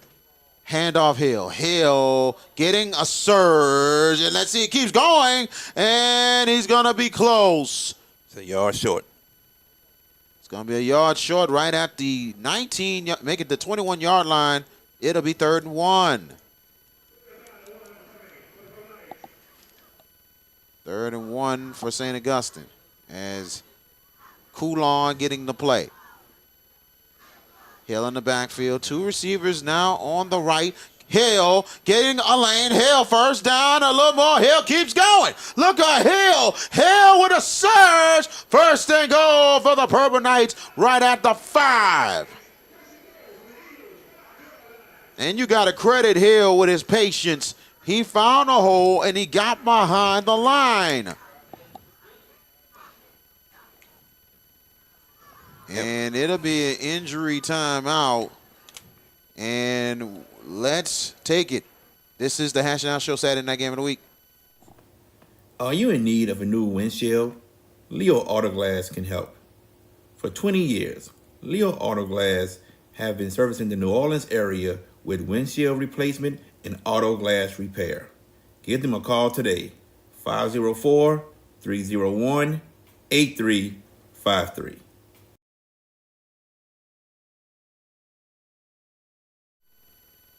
Welcome back. 21-7, 2:21 left in your first half, and St. Augustine driving an injury timeout. Easton player on the field, and hopefully he's okay. And they have an ambulance outside of the stadium. Looks like they're going to take. That's the one from earlier. They're transporting him probably. Yeah, they brought another one in to transport. So we're going to pray that he is all right. And then that's what the holdup was. They had to wait for the ambulance to get here before the ambulance could leave. Well, we also have to speak from what I do. Ambulance has to be on site before football can resume. In case of something like that's happening, another player getting hurt, they have to have an ambulance on scene. That's what I was saying. That's why they held the holdup was happening. Number 1, number 2 is why the ambulance didn't leave. Yeah. Very much agree. Now, what do we? I believe that off? Is Malcolm Martin, who comes off the field. He plays both sides for Easton, and he's the injured player. So here we go. 1st and goal, and flags are down. It's definitely encroachment. That's on the Offsides on Easton. Yep, that's going to be half the distance. After this is a goal line here. 1st and goal for St. Augustine. Now they're at the 3-yard line.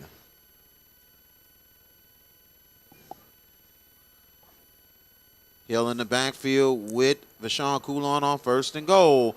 The handoff, Hill, middle, cutting back, and nothing doing. He's only going to get a yard. So it'll be 2nd and goal. No, we had a false start. False start on the Purple Knights. A little stoppage in play.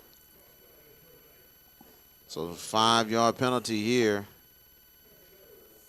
1st and goal for the Purple Knights. Now they're at the 7. Make it the 8-yard line for St. Augustine.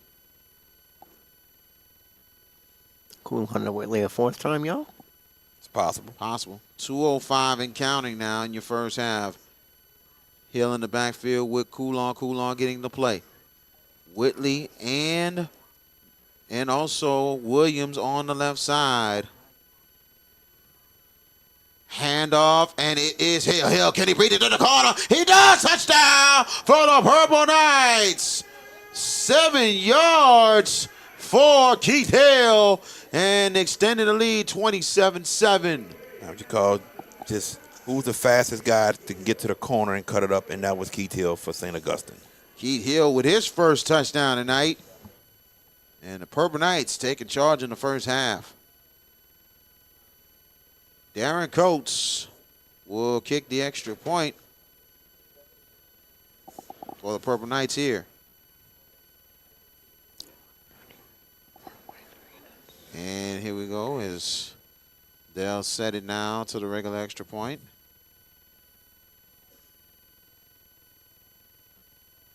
Snap down, the kick is up, a little pressure there, and it is no good. No good on the extra point. for Coach, and 138 left in your first half. 27-7, Purple Knights up on Easton. This is the Hash Now Show Saturday night game of the week. Bucks No Wiz was the place to go as a kid growing up to get snowballs. As an adult now, it is still the place to go. When you want some of the best snowballs and some of the best customer service, Bucks No Wiz is the place.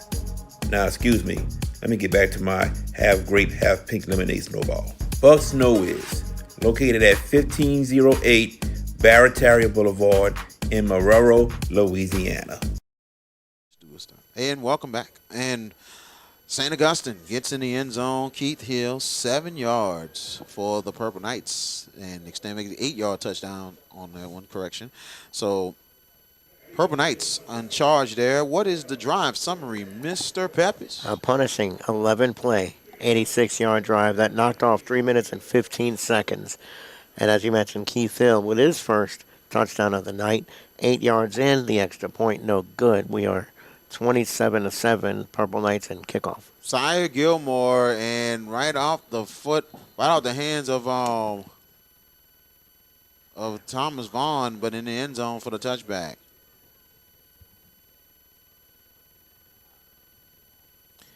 In other news, Alabama leads Georgia 24-14. Yeah, in that third quarter. Wow. Killing the bull, trying to save some things here. Trying to You mean a his huge job? win for Alabama. They hold on, and somebody happy. But Why the clock ran? here we go. All right, here we go. 1st and 10 for Easton. They started their own 20-yard line. 4 receivers, back to pass. Hill. Let's say this. Reed throws it middle, incomplete, right off the hands of Davon Edwards. What about the comeback Tennessee had? And today? They scored it late to tie the game, got it to OT, and they won 41-34. Well, I thought the game was close the whole time. It was. Okay. That half point worked for those that saw it. And on 2nd and 10, handoff, and it is tackled in the backfield. And Thomas Vaughn was cut short, and credit number 6, Jai Dillon. Jai Dillon, linebacker, big hitter also. Yes, sir. Big loss there for Easton, a 3-yard loss. They're right at the Easton 17. So it's 3rd and 13. They got to get to the Easton 30 to continue to drive. We're at a minute to go and a half. Pistol formation for Reed. Carl Reed has Thomas Vaughn in the backfield. 4 receiver sets. 3rd and 13 here, and Reed rolls out, trying to get a lane, and they try to slow him down, but he gets back up wide open, and let's see. And it's going to be close, and looked like he caught it. The rest, yeah. Good catch there, 1st down for Davon Edwards. What a play. It looked like it was a draw for a second, but Reed went the other direction. And I'm shocked there wasn't an illegal receiver down the field with that one. That's what I'm wondering, if he threw it ahead of the line of scrimmage. Well, he took off like he was running at first. Right. And then he cut back, then he threw it. Hey, great play from Carl Reed. Showing his elusiveness. 32 seconds left in your first half. Yeah, Coach Valdez is not happy. He thought that was incomplete. And the Purple Knights coach staff not happy with that. 1st and 10. And they're right at the 39-yard line. And back to pass. Reed throwing it out is caught. Vaughn breaking the tackle. He's going to get positive yards. He's going to get right to the 45. It was a good, make it 6-yard gain. So it'll be 2nd and 4. Timeout called by Warren Easton. That will be, I believe, the second charge timeout. No, that's the last. That's last charge timeout for the Easton Eagles. So you got 11 seconds. Maybe you could try to get something to the get a 1st down, but get out of bounds quick. Something to the sideline, and then go for your Hail Mary. So that was what I'm assuming. But if they get something at the 1st down in the middle of the field, then you got to run up and hurry and spike it. And then chuck it. And then chuck it. That's correct. There you go. But the first down is the main thing because the clock gonna stop with the first down. 12 seconds? Yeah, that's right. 12 seconds. We just got word, and we definitely appreciate it, from Mr. Spencer Verrett of LHSA Network, because he's out here tonight getting some footage. The player was James Curley. James Curley of Easton, who was hauled off. He was stretched out. He couldn't feel anything at first, but when he got him on the but he could started to feel a little bit when he got on the stretcher. So that's encouraging there. Thank God. Yes. Yes, indeed. Here we go. So 2nd down and 4. Back to pass. Reed looking. Pressure's coming. And he got to go down. A fumble on the play. Purple Knights. Let's see. And it will be St. Augustine. 1st and 10. And credit Ty Dominique and also Darren Coates with the pressure. That is Carl Reed's 3rd fumble, and it's all in the first half. Wow. Second one they lost, though, right? Yeah, second one they lost. So now Purple Knights with 3 seconds left in the first half, and they're right at the 39-yard line of Easton. And the Purple Knights will try to take advantage here with 3 seconds left. Last play of the first half. Just throw it up and get one of your receivers down there. 4 receivers, 3 to the right and 1 to the left for Coulon. And they get the ball to start the second half, too. Back to pass. Coulon. Coulon's got time. Coulon. He's going to go to the side, and Coulon does have a lane. He's going to go take off, and he's going to go out of bounds. And that will be the end of your first half. Your score, the St. Augustine Purple Knights, 27. The Warren Easton Eagles, 7. We're going to have halftime by the Warren Easton Eagles Marching Band and the St. Augustine Marching 100. We definitely appreciate you tonight. This is the Hashing Out Show, Saturday night game of the week.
Let's go. And welcome back to Tad Gormley Stadium. Tonight, oh wow, there went that. Can y'all hear me? Yeah, go ahead. Yeah, we hear you. Okay, Go ahead. good. Well, the cushion went away, but we are at halftime here of the Saturday night version of the Hash It Out Show Game of the Week. It's the St. Augustine Purple Knights leading the Warren Easton Eagles 27-7. George Pepper's going to take you for a few minutes here before these teams get ready to play the second half of this game. And Purple Knights really started to establish control of both lines of scrimmage midway through the first quarter. Back into the first quarter, VK, and Vishawn Coulon, 10 for 11, 167, 3 touchdowns. That is extremely impressive. This young man, I've said this to y'all at the Jamboree. I said I want to see what his maturation process from last year to this year is. And boy, that young man has taken tremendous steps and has had a fabulous start to the year. Very much so. I mean, he is the captain for a reason. And on top of that, he's been a starter for the last 2.5 years. And he has definitely taken charge. We've seen the maturity last year and this year. I mean, what a transition. Especially, how he had to have a whole full season to start. And then all this, we've seen the kind of the up and down points. But then the second half of the year, he caught fire. He caught fire right then and there. And me and JB talked about it in the offseason that this could be some big momentum for Vishawn Coulon going forward, and we're seeing now how he is really shining out there. So, I'm about to say, I'm Yeah, getting no, muted. you're Okay, good, I'm you're good. good. Sorry about that. Flipping it to you, JB, and as good as St. Augustine has been, and it's not that Warren Easton's been bad. It feels like they've been outmanned and outplayed in this first half. I don't know if they have the tier of athletes that St. Augustine has. The way, from what I see, the playmakers lie on St. Aug, but Carl Reed hasn't really disgraced. I mean, he's had a tough first half, 2 fumbles lost. The running game has been okay, but they really haven't had that break it over the top kind of a momentum turner in this first half. And They did. The did. touchdown that got called back for Yeah, it holding. did. That one It right did. there. But take that away. What have they really done? I mean, the first drive was great, 10 First plays, drive was 65 yards. But then it seemed like they kind of got away once they saw St. Aug's pace, and they felt like they had to do the same thing, flipping it back to them and getting away from what worked for them. What is that? What has to change for Jerry Phillips in the second half and that team? Well, they got to show some urgency now. Mm-hmm. Got to be urgent right now. They have to get down the field fast. You're only down by 20. Defensively, you got to make stops. You got to be able to stop St. Augustine from moving the ball down the field. That's the thing. But Warren Easton has been able to move the ball down the field. They're just not finishing. There's been some turnovers, some penalties, some loss of yardage. That's what it's been. It has. And VK, with St. Aug, I'm sorry, JB. No, I'm saying. Oh, okay. But with St. Aug in front, VK, and of course we all know what's awaiting them next week.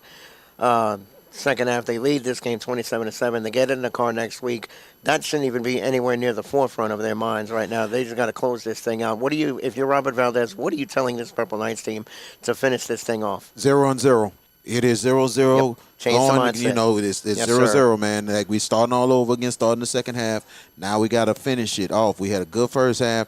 Now we got to finish it off. We play 4 quarters of football, 0-0. We invite you to join us for the second half of the Hash It Out Show Saturday night game of the week. St. Augustine leading Warren Easton 27-7. Everyone out there, there's no reason. LSU has already played. Tulane has already played. The Saints don't play tomorrow. Well, if you want to call it that, but that's another story for another day. With that being said, the Purple Knights lead this game 27-7. Stay tuned for the second half of the Hash It Out Show game of the week. And a final thought. They're watching. They are. They're watching. That they are. Well, let's keep them there. So we're going to have to mix some entertainment up here if this gets any worse. But with that being said, any final thoughts before we traverse to the second half? Let's just hope we got a great second half and everybody stays safe. And one more thing, VK, you got some very big information before the end of the first half in reference to the terrible injury, the terrible scare, really, with the Warren Easton player going down. Do you have that? You have that information for us? Yes, James Curley is the player for Warren Easton. And an update, too. And he was stretchered off. At first, he couldn't feel anything. He was down on the ground. But when they got him on the stretcher, he started having feeling in his toes and everything else. Awesome. So that's a really good sign. Awesome. So our prayers going out to James Curley Yes, sir. and his family as we kick off the second half of St. Augustine and Easton And returnable, they take it from the 15-yard line. It is Raekwon Williams. Williams looking and, stays on his feet, but he goes down. It'll be 1st and 10 for the Purple Knights as they start inside their own 31. As Purple Knights having the ball starting in the second half, and this drive here could really set things in this second half. Warren Easton just got to step it up defensively here on this first drive. 1st and 10, 4 receivers. Make it 2 receivers. They're both on the left side, and it's Whitley and Williams. Low snap on a fumble on a play. Let's see. That's a momentum turner. Easton got it. And Warren Easton will have it. That was a low snap there. Stop the clock. Wow. And Easton will get the ball. Stop the clock. Stop the clock. Stop the clock. Wow. Stop the clock. The clock is running, ladies and gentlemen. Wow. The clock is running. It's at 11:25 right now. They have not stopped this clock on changing and he's possession. knocked off 30 seconds already. Wow. My goodness. There he goes. They now finally they got stopped at 11:21. Who's in charge of the clock? Fire that person. Don't say that, George. Don't say that, George. I'm kidding. No, don't do that, George. I'm kidding. You can't joke like that. Nope. Here we go. 1st and 10. Easton will be at the St. Augustine 32. Make a 31-yard line here. Start it off. 11:21. As they got that turnover, and that's big there. You called it, Jared. And let's see if Easton takes advantage. 1st and 10, handoff, and it's Vaughn. Vaughn, nothing doing. Vaughn will probably get 2 yards. He's at the St. Aug 29. Yeah, Chad Jones in there, Darren Cosper in there. Bunch of St. Aug players in there stopping that play. 2nd and 8. So they're inside the St. Augustine 29. They got to get to the St. Augustine 21 for a 1st down. It's Surtain and Vaughn in the backfield. And back to pass. Reed taking off. Reed will have the 1st down and ball. Reed inside the 10. And that'll be 1st and goal for Warren Easton right at the Purple Knights 9-yard line. Carl Reed with a bottle rocket running up the middle for that big game. 1st down for Warren Easton. That's the 10th time he's kept the ball tonight on a run. Reed. So 1st and 10 for 1st and goal inside the 9-yard line. Handoff, Surtain on the left side, has blocks in front. Surtain, and it's a touchdown for Warren Easton. And a 9-yard touchdown for Terrell Surtain, cutting the lead to 27-13. That's what they needed right there. We had a turnover that gave them momentum. And with momentum, you got to go score. Injured player on the field for the Purple Knights. And it's looked like it is probably Sire Gilmore, number 23. That is critical there for the Purple Knights defense. Yeah, very critical. Pray he's okay. Pray he gets back up. But credit Warren Easton right there. You know, getting the turnover and getting his touchdown. You're still in the game. 10-19 left in the 3rd quarter. So you're in the game. Just got to get more stops. That's what you want. Get stops. Go down there and score. Very much so. And Gilmore, he will get up. And he's getting some help. He's not putting pressure. Not putting pressure. That's not good news for the Purple Knights. Hopefully he'll return, but we'll see. It doesn't look too good. We'll see what happens. Wow, and that's critical for the Purple Knights defensively and on special teams because he is the kickoff man for the Purple Knights. Extra point coming up for Warren Easton. Jama Sanan for the extra point. Snap down, kick is up for Sanan, and it is through. 10-12 left in your 3rd quarter. Warren Easton cutting the lead to 27-14. We'll be back. Did you experience storm damage from Hurricane Francine? Barretto Home Solutions can help. You can give them a call at 504-940-7552.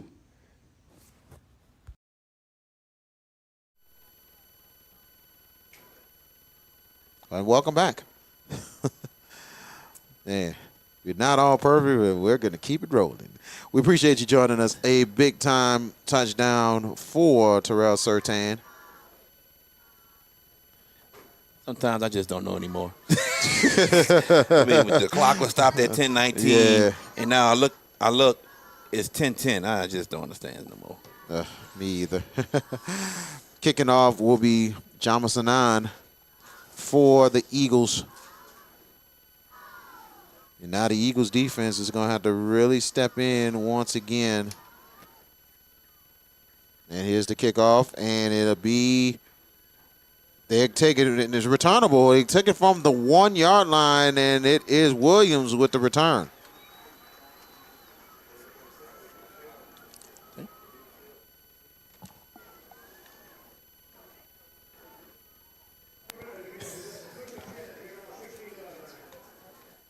So 1st and 10 for St. Augustine. They start inside the 26.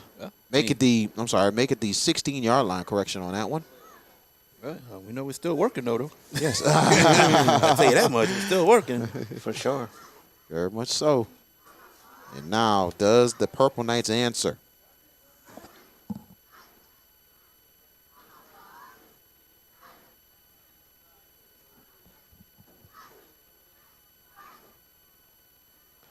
See what happens here. Here we go, 1st and 10. The handoff, and actually it is Coulon taking the play action. He'll throw to the sideline, incomplete. That should be intentional grounding.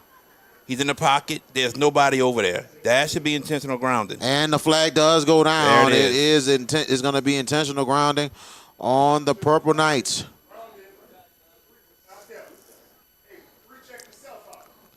Intentional grounding on St. Augustine. That pushes him back.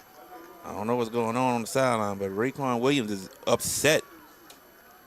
Miscommunication, maybe? I don't know, but he went to the sideline fussing, and that's not what you want with St. Augustine right now. Not at all. That St. Augustine is going to have to really hold their water here. You have the lead. You just don't have. This is not the time to try to crack. So they got to stay calm. Yep. Still 13 points to the good, so. Yeah, but it's not over. Not at all. They're backed up all the way to the 3-yard line. 2nd down, and make it 23. Shotgun formation. The handoff. And they go up the middle. Good positive yards and a good cutback there. Keith Hill with a nice run, and they're right at the 13-yard line. That's a real good run. Real good run. 10 yards there. Went from the 3-yard line. Actually, they went from the 2, so going to the 13-yard line. So that's a good run there. I believe that's 9 yards on that. It must have been a flag on the play. That must have been after the play was all over. Looks like a personal foul on that one. 1st and 10. Wow. Another for penalty. St. Augustine. Another penalty That's for Warren Easton. Brutal penalty right there, guys. Very brutal there. 1st and 10. Now they're right at the 28-yard line. They throw it wide open, caught. Good catch and run. 1st and 10 for the Purple Knights. And it's Vershawn Sims with the catch and run. And you could hear the Easton coaches a bit. It's like, what is going on here? We got to get on it. 1st and 10, Purple Knights. Right at the Purple Knights 37. So it was an 8-yard gain, so 2nd and 2.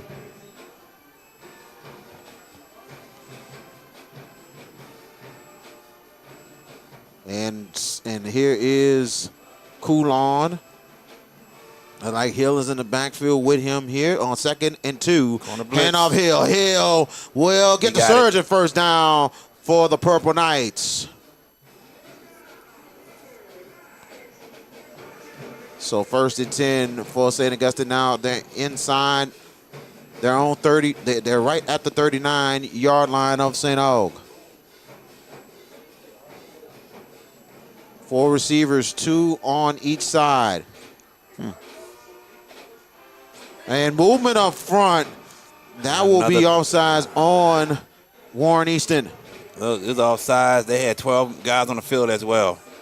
So which one gets accepted? That's this the thing. the offsides happened first. Okay. 12 carries for Keith Hill, 78 yards and a touch. That's his numbers up to date. Okay. So it's a 5-yard gain for Hill. But penalty. Actually, it was a penalty, so so it was negates the play. Yep, negates the play right there. So they go to Hill again. Hill, first down and more for Keith Hill. And he's still on his feet. Down. He wasn't down. So good awareness there for Keith Hill. Definitely. Everything you just said, good awareness, keeping his eyes forward, knowing that he didn't touch the ground. Keep it moving. 1st and 10, Purple Knights right at Warren Easton territory, assigned to Easton, 43. 4 receivers once again. Back to pass. Coulon gets it outside, and Jefferson with the catch. Positive yards for the St. Augustine Purple Knights. Yeah, we had a lot of stuff going on just now. We had band playing. We had sirens. We had an alarm going off. I mean, goodness gracious. The crowd might get in an adventure tonight. 2nd down and make it 7 to go. They're right at the 40-yard line. And here is Hill. Hill trying to get a surge. Positive yards. They're right inside the 38-yard line of the Eagles. Critical 3rd down right here. Warren Easton needs a stop bad right now to have St. Augustine punt. So let's see if Easton get a stop. 7:35 left in your 3rd quarter. 27-14. 3rd down and making 5 to go. Purple Knights got to get to the 33 of Easton to continue to drive. And they're right at the Easton 38-yard line. Man in motion. And Coulon looking. Coulon will throw it. Cut! And that is Raekwon Williams breaking the tackle. Raekwon Williams, one man. Raekwon Williams right at first and goal inside the 2.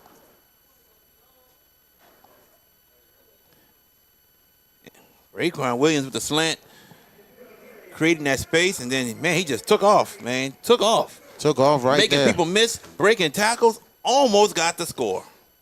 Very much agreed there. And first half was a Miguel Whitley show. Now Raekwon Williams, he wants some and gets some too. Mm-hmm. Looked like it was an injury for Warren Easton, player coming off the field. And that is Miles Torres. So 1st and goal, Purple Knights right at, make it the 3-yard line. 3-yard line for St. Augustine on 1st and goal. 2 receivers, they're both on the right side. Handoff Hill, middle, and it is, he is in. Touchdown for St. Augustine, 3 yards, and flags down right after the play was over. There must be some personal fouls. Yeah, this was right after the play was over when Hill got in the end zone.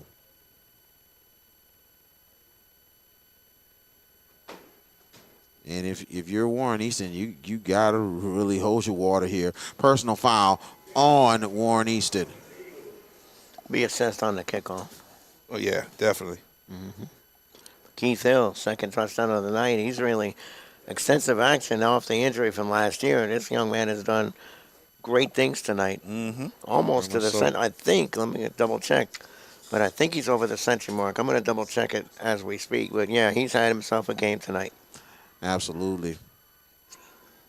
As Darren Coates waiting for they might be going for 2 on a swinging gate here. They got 12 on the play clock. No, they're going to go right back in the formation. They just took their time. 8 on the play clock, and they got to hurry with 6. Darren Coates for the extra point. Snap down. The kick is up for Coates, and it's no good. With 6:47 left in your 3rd quarter. 33-14, Purple Knights over the Eagles. We're coming back. Make sure you stop at Dat Kitchen for some of the best food in the Chalmette area. Located on 1200 East Judge Perez Drive in Chalmette, Louisiana. Dat Kitchen, and tell them that The Hash It Out Show sent you.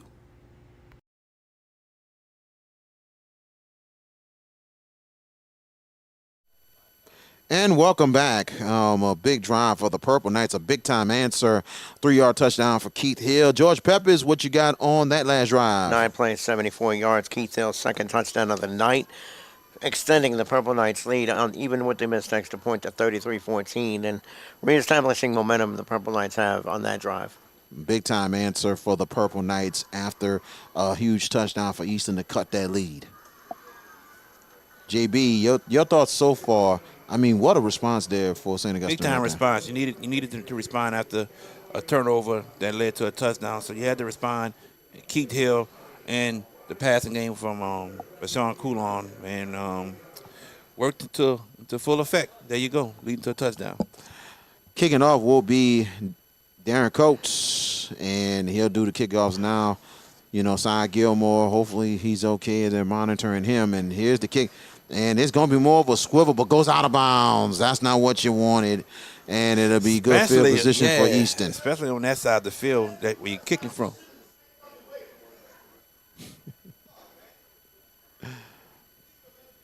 Gotta love it. It's football, baby. It's football, baby. I tell you, I've been in tag only in all my years of my life, especially as a fan, as a player, and also, you know, now broadcaster. This is the fullest I ever seen this press box here at TAD. I've seen sometimes you have a good bit of people, but I never seen it this full tonight. Unbelievable. Almost like Christmas shopping in the press box. Crowded. Hey, I mean, you know. It is what it is. It is what it is. You're right. Yeah.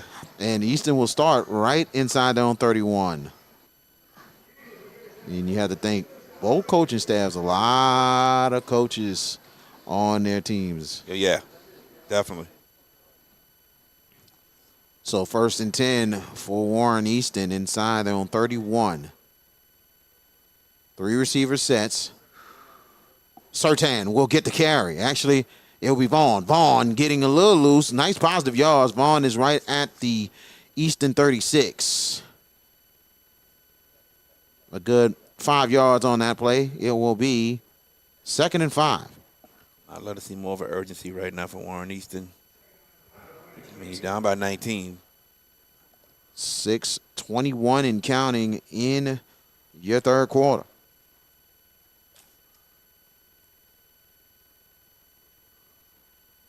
And it's Vaughn and Sertan 2nd and 5. 2 receivers. They'll make it 3 receivers. Back to passes. Reed. Pressure is coming. They try to break it down. Reed gets away. And Dominic trying to cut him off. And Reed Gardner goes down. The Purple Knights defense. Chad Jones. And I got to tell you, credit the Purple Knights. They stepped in the running lanes to slow down Reed. They did. They did. You said it. I don't need to say no more.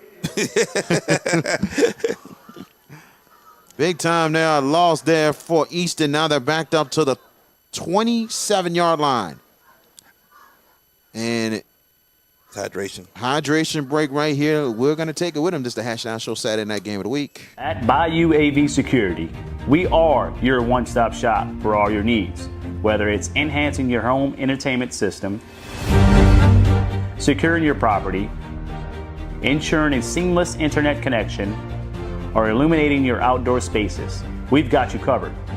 Bayou AV Security, where technology meets reliability. Call us today to experience the Bayou difference.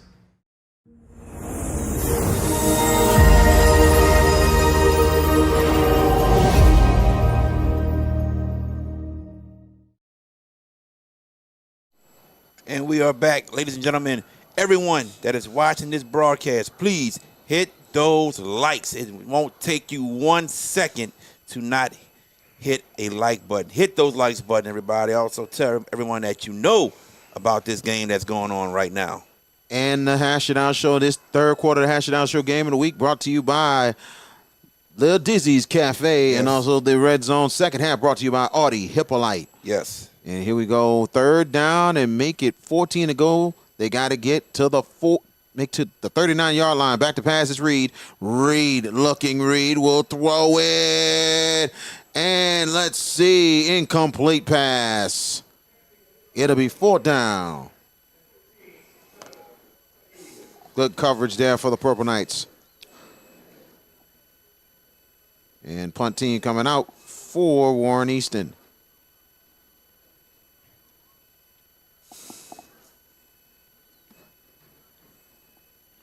Jamison 9 setting up to punt for the Eagles. Raekwon Williams and Derek Bennett setting to return for the Purple Knights.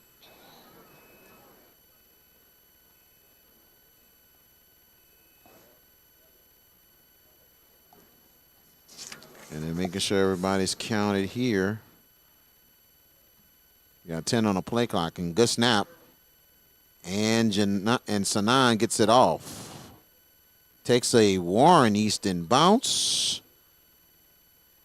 Purple Knights will start right at their own 30-yard line. VK Jones, Jared J.B. Boyd, George Peppis with you here from Tad Gormley Stadium. Next week, we will be on Thursday and Friday. Thursday, Kennedy and John Everett from Hall Smith Stadium. Pregame 6:15, kickoff 6:30. Friday, St. Charles Catholic and St. James, 6:45 pregame. 7 o'clock to start on the JB the Sports Guy YouTube page. Yeah, you were close, boy. You about to say it again. He almost, yeah, I know. 1st and 10, a handoff, and it is Keith Hill. Keith Hill will take off. One man to beat, and he's going to go to the corner. Keith Hill, and he goes down. He trying to make a good cut, and they're right at the Easton 30-yard line. I think Keith Hill should have stayed to the left side of the field. And they're trying to say that Easton might have the ball possibly. Number three came out with the ball. One of the officials did throw a beanbag. Let's see as the officials gather right there. Would negate a heck of a play. Yeah. If the Not just negate, but credit Easton if they got the ball. Because, I mean, for staying with it. Yeah, he must have punched it out right when he was going down. Referees are still They're still gathering and see. Was it down by contact, or was that a fumble and Easton recovers, or St. Augustine might have recovered? Let's see what the call is. This is an interesting conversation here. We had 5 minutes in this third quarter. And some of the Easton players is like, what are we doing?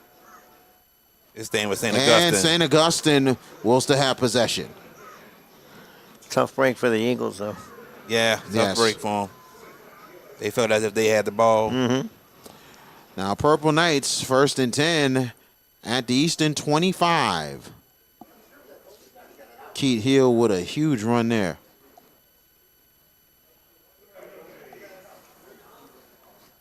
Flag is down, and that was on the Eastern sideline. Let's see. They had a sideline warning, I think, called against them earlier.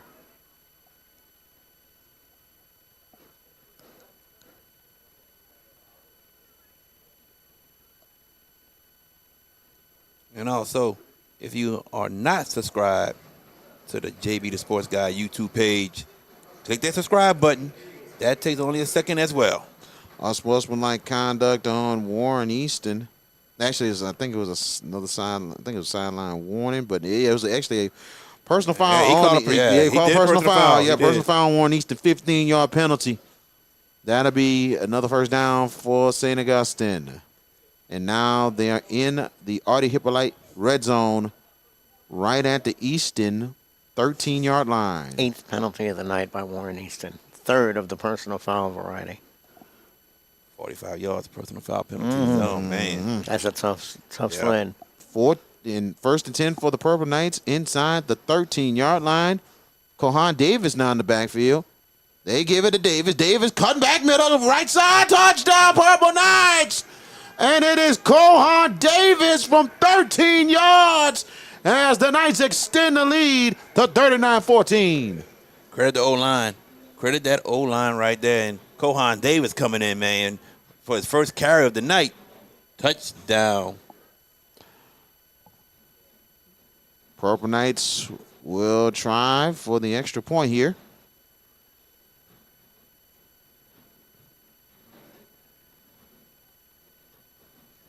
As the Purple Knights went to the run game this time on this drive. Oh, they've done it now. They've done it. But Keith Hill. Yeah, they've been doing it the last couple of drives, but this Lewis. particular one is just like boom, boom. They're starting to really wear down this Easton defense here. As they set up now for the extra point. Darren Coates will try to kick it through. Snap down. Kick is up for Coates. And he gets it through with 4:45 left in your third quarter. The St. Augusta Purple Knights 40, the Warren Easton Eagles 14. We're coming right back. What's up, everybody? Me and VK Jones had to come to Little Dizzy's. Yeah, well, VK, man, wasted no time. And he loved the fried chicken and the dirty rice from Little Dizzy's. Look at what I had. Yes, indeed. Oh, y'all know I love candy yams. Oh, yeah. That fried chicken, one of the best I ever had. And just like how Miss Arkisha Baquette says it, come to Little Dizzy's, where the food is always hot and it comes straight from the pot.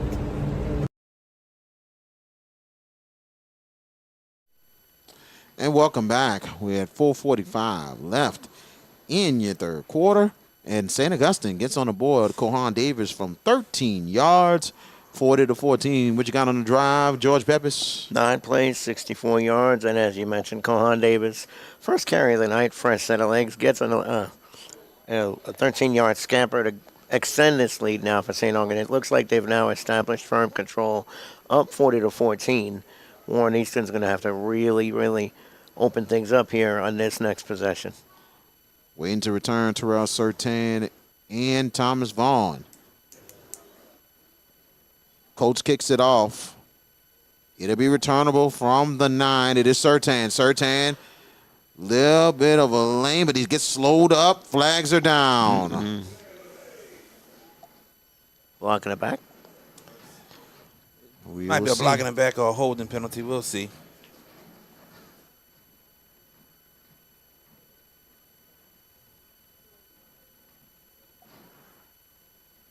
We'll get a call from the head referee here. Yep.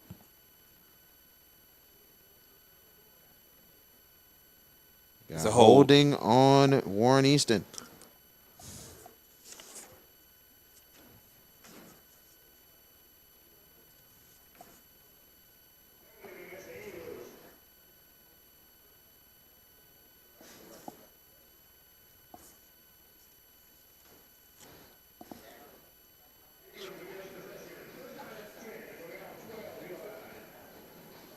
First and 10 for Warren Easton as they will start inside the 11-yard line.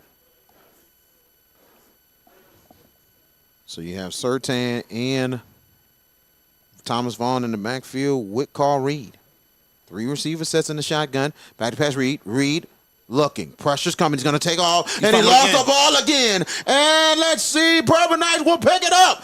And, whoa, they're going to have a stoppage of play. And why would they stop it and the play went about? His knee hit the ground, VK? Maybe? No, that ball came out when he was running, unless he did throw it forward. Maybe, incomplete pass. But there is a flag, though. But that's the 4th ball he's coughed up, Carl Reed, tonight. And if it stands, it's the 3rd one he's going to lose. Oh. But my thing is, the play kept going, but they stopped it, and I think it's a legal forward pass. Could be. He didn't. I don't know if he went across the line of scrimmage though. I don't know. It's something that looked like a legal Or it could be, pass. as JB said, maybe it's an incomplete pass where. Are they walking him back, y'all? Yeah, it's legal forward pass. That's the call, and they pushed him back. Wow. So it will be second down and make it 15 to go. They're right at the 7. 4:25 left in your third quarter, 40-14, Purple Knights.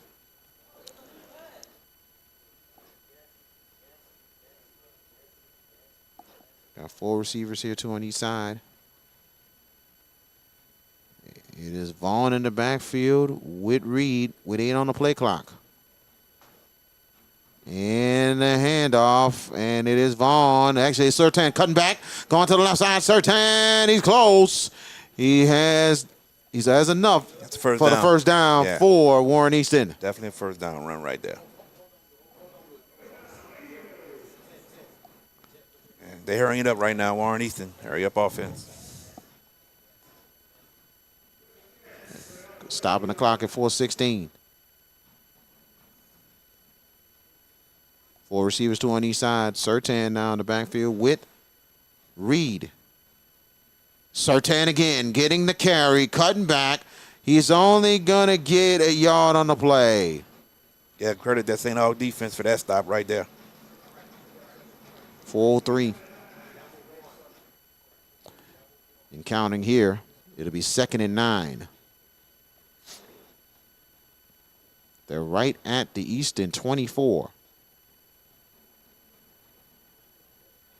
Eagles got to get to their own 33-yard line for the first down. Back to pass is Reed. Reed, pressure is coming, and he's going to get away. And St. Aug slows him up a good positive yards for Reed. And then right at the Easton 30-yard line. About 3rd and 3 right here. 3rd down and 3 for Warren Easton. And Surtain comes off the field now. Vaughn will take over in the backfield. 3rd down and 3 for Easton. They got to get to their own 33. 4 receivers in the pistol. Handoff is Vaughn. Vaughn, surge. He has enough. First down for Warren Easton right at the Easton 35. The referee called for the clock to stop, but they didn't stop it. Yeah, sure not. It's still at 2:46. And it's not a running clock because the deficit is not large enough yet, even First at 26. and 10, and it's Vaughn. Vaughn, he's going to get positive yards again. He's going to get 4 yards on that play right at the 39. Oh, man, we got personal fouls. And we got personal fouls. Oh, brother. Credit the officials here. They have been on top, making sure that nothing gets worse than it is. They've buttoned this down tonight. Done a good job of doing that. Yeah, this probably gonna be offsetting right here. Surely. One of the Eastern receivers and the cornerback for St. Augustine got into it a little bit. As they're talking with the head referee here. We appreciate you joining us. Continue with the likes. Comment. Subscribe. All that good stuff. Like, tag, share, subscribe to JBU Sports Guy. Unsportsmanlike conduct will be on the Eagles and also on the Purple Knights. Offsetting penalties that happened after the play was over. 4-yard gain for Thomas Vaughn. So it'll be 2nd and 6 coming up for Easton. They got to get to their own 45 to continue to drive.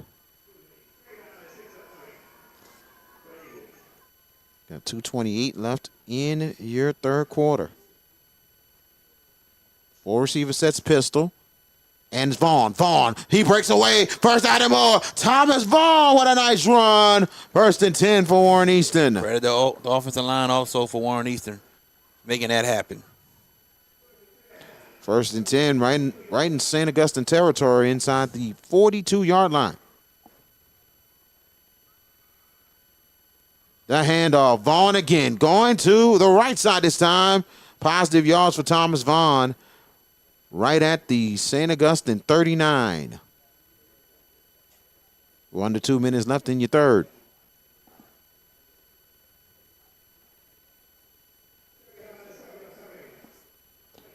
Second and 7 for Warren Easton. They got to get to the St. Augustine 32 to continue to drive.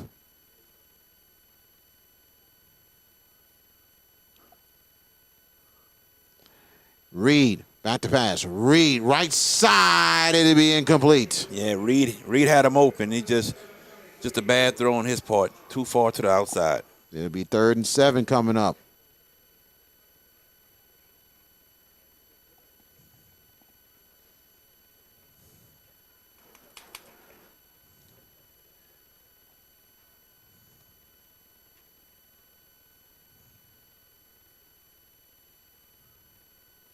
Third and 7 for Easton.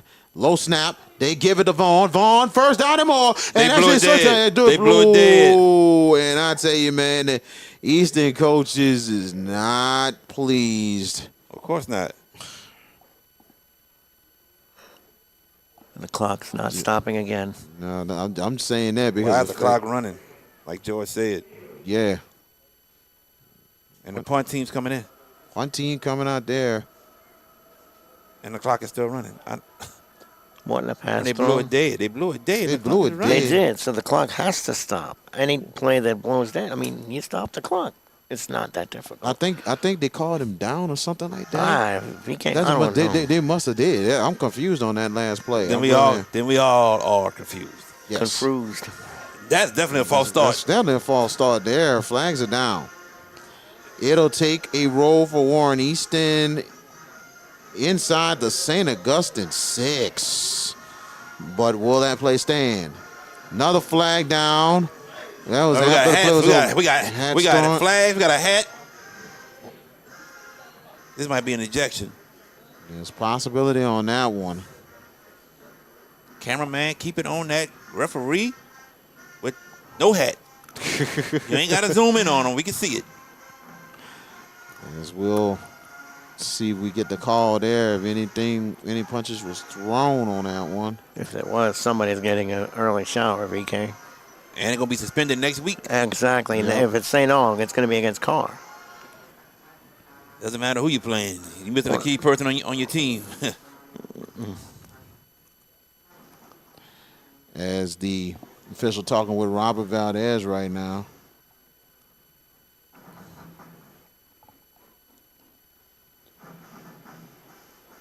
Giving him the explanation there.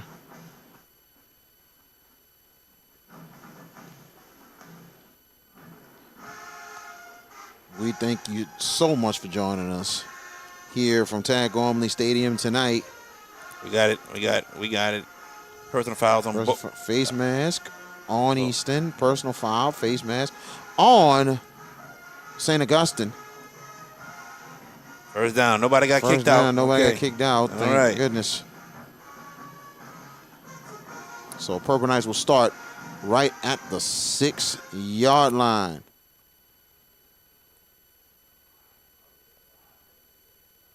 I wonder if there's going to be a fifth quarter tonight between the two bands. I would not be surprised on that. So 1st and 10, and Purple Knights will start at the 11-yard line. 25 seconds left in the third quarter. As Easton and St. Augustine's marching bands going at it. Great crowd tonight over at Tad Gormley. Yes. On both sides of this stadium. Just gotta love it. Part of District 9, 5A, the opener tonight. Next weekend, a huge weekend. Purple Knights will take on Etna Carr. Pistol make a shotgun formation this time. Coulon at quarterback. The handoff, actually a play action pass. Delta D. Oh, incomplete. Flags go down. Oh. Wow. And it was intended for Raekwon Williams. Good safety help there for Easton. Definitely good safety help, but let's see what this flag is about. Trying to look for the head referee here. 25-yard line. Let's see what the call is on this one. Pass interference on Easton. Wow. I don't know. I don't know about that either. I'm just going to keep it right there. Yeah, we're going to keep it right there. Yeah, absolutely. But it looked like it was some good help there for Easton because St. Aug was trying to go for the one-on-one, but they doubled them. And Purple Knights get a huge break. First and 10 for the Purple Knights right at their own 26-yard line with 22 seconds left in your third quarter. And a handoff, and it's Kohan Davis. Nowhere. And nothing. Nowhere. Warren Easton 1 yard loss on that one. Warren Easton was ready for that one, man. They were ready. And this could be here the final play of the third quarter. And that is the end of your third quarter. Your score, the St. Augustine Purple Knights 40, the Warren Easton Eagles 14. This is the Hash It Out Show Saturday night game of the week. If you're looking for the best pizza in Metro New Orleans, then you're in the right place. Moe's Pizza has a great selection of Italian food that can satisfy your appetite, and they can also cater to your needs in any event. Give them a call at 504-341-9650 or log on to www.moespizzanola.com, located at 1112 Avenue H in West Wego, Louisiana. Moe's Pizza, Italians do it better.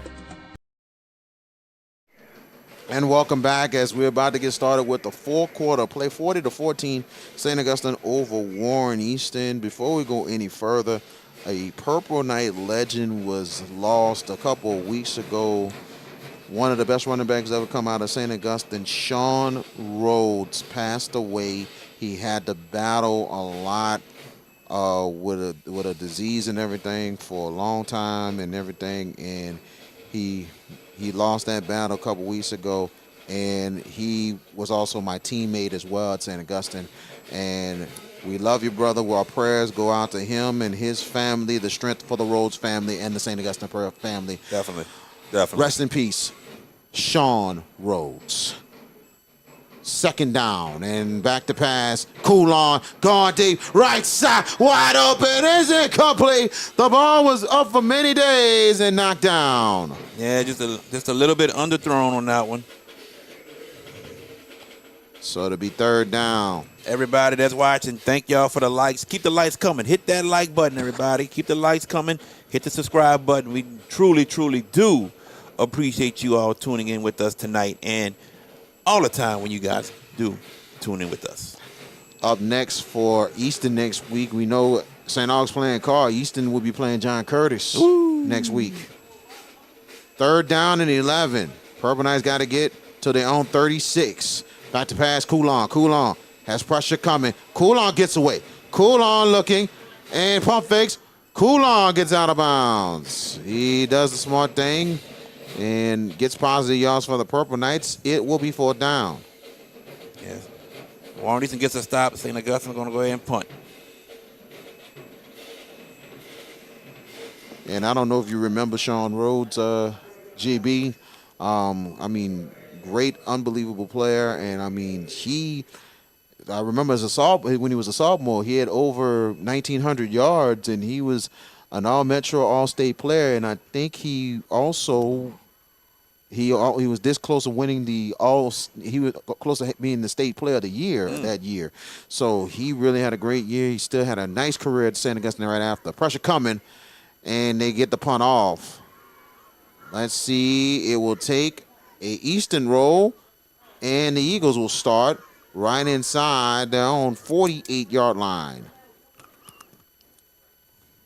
Now, remember, I had a conversation with Sean Rhodes one time before talking about Leonard Fournette. And he actually coached Leonard Fournette in the Parks a bit. So, you know, he talked about, like, how good he is. Like, man, he's unbelievable, man. I hear you. It's like he might be better than me. So it was his words, man. But he was a great guy, a great teammate, man. He will be missed in this community. At the 48-yard line. Here First and 10 for Easton. Here's Vaughn. Vaughn stood up, but he's going to get 2 yards. 2 yards, that's right. Right in midfield. What's funny? You, man. You. Talking about the conversations, huh? Nah, that inside the 48-yard line you just did. Oh, God. Bad habits. God dog it. But I will say this. You're doing so much better, though. I would say that. You're doing so much better. Thank you. Yes. Thank you very much. They're right at the 49-yard line of Warren Easton. Easton with a 2nd and 9. I thought it was 2 yards, so it was a 1-yard gain for that one.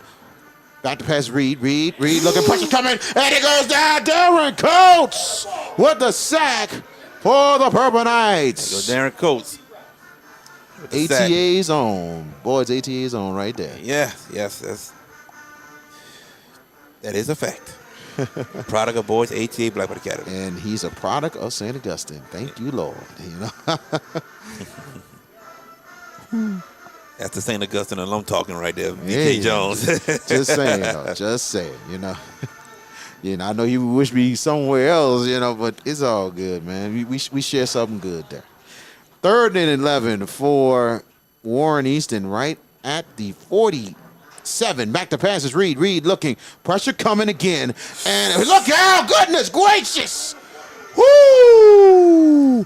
Chad Jones and Jacquez Robichaud. The combination on that one with the sack. Yes. They both came there, and it was like a sandwich. Goodness. That it was, sir. That it was. A big loss, 4th down, punt team out for Warren Easton. Jama Sanan will punt it. And what you can say about the St. Aug defense, especially in this second half.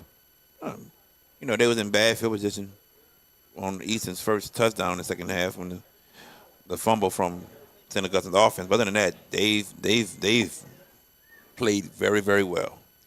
2 seconds on the play clock. Good snap. And Sanan gets it off. It will take an Easton bounce. Good punt again for Sanan. And St. Augustine will start right at their own 13-yard line. Make it the 14-yard line for the Purple Knights.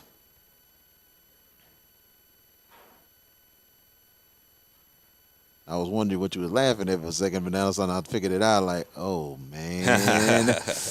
9-10 left in your ball game. Thank y'all so much. Like, tag, share, subscribe. Hit the likes, baby. Hit it up,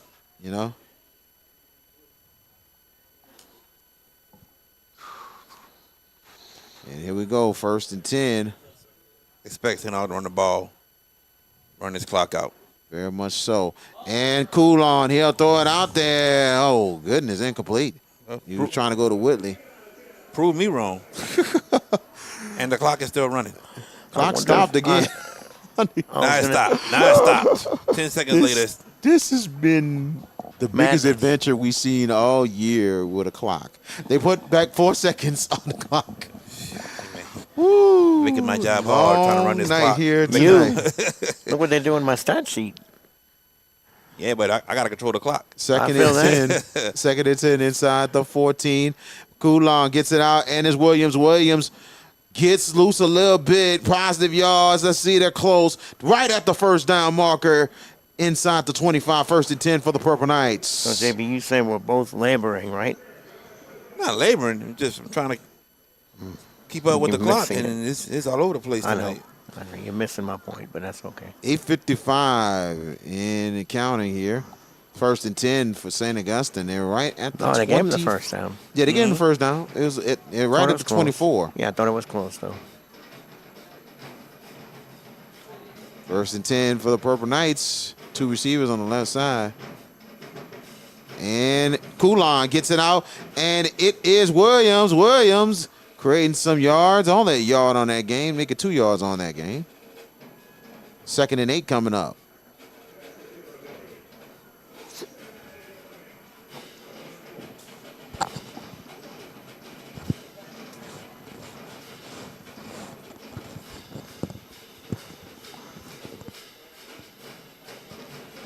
So 2nd and 8 for the Purple Knights. They're right at the 26. 8:04 and counting. Now Kohan Davis in for the Purple Knights on 2nd and 8. Coulon waiting on the shotgun. Purple Knights taking their time. Davis will get it. Davis looking. Got a nice surge. And there's enough 1st down for St. Augustine right at the 35. Kept pumping his feet. Didn't give up on the play. Strong surge from Davis. Fresh set of legs, though. It's only his 2nd carry of the night, so. I think it's his 3rd. Third. Yeah. Yep. Oh, 1st and 10 for the Purple Knights right out there on 35-yard line. Got him.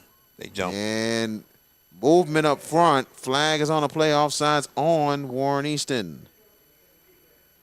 How many penalties now, George, for Warren Easton? Let me add that one up. This is going to be offside, so that's 10 yards, correct? 5 yards. 5 yards on the offside. That's going to be 12.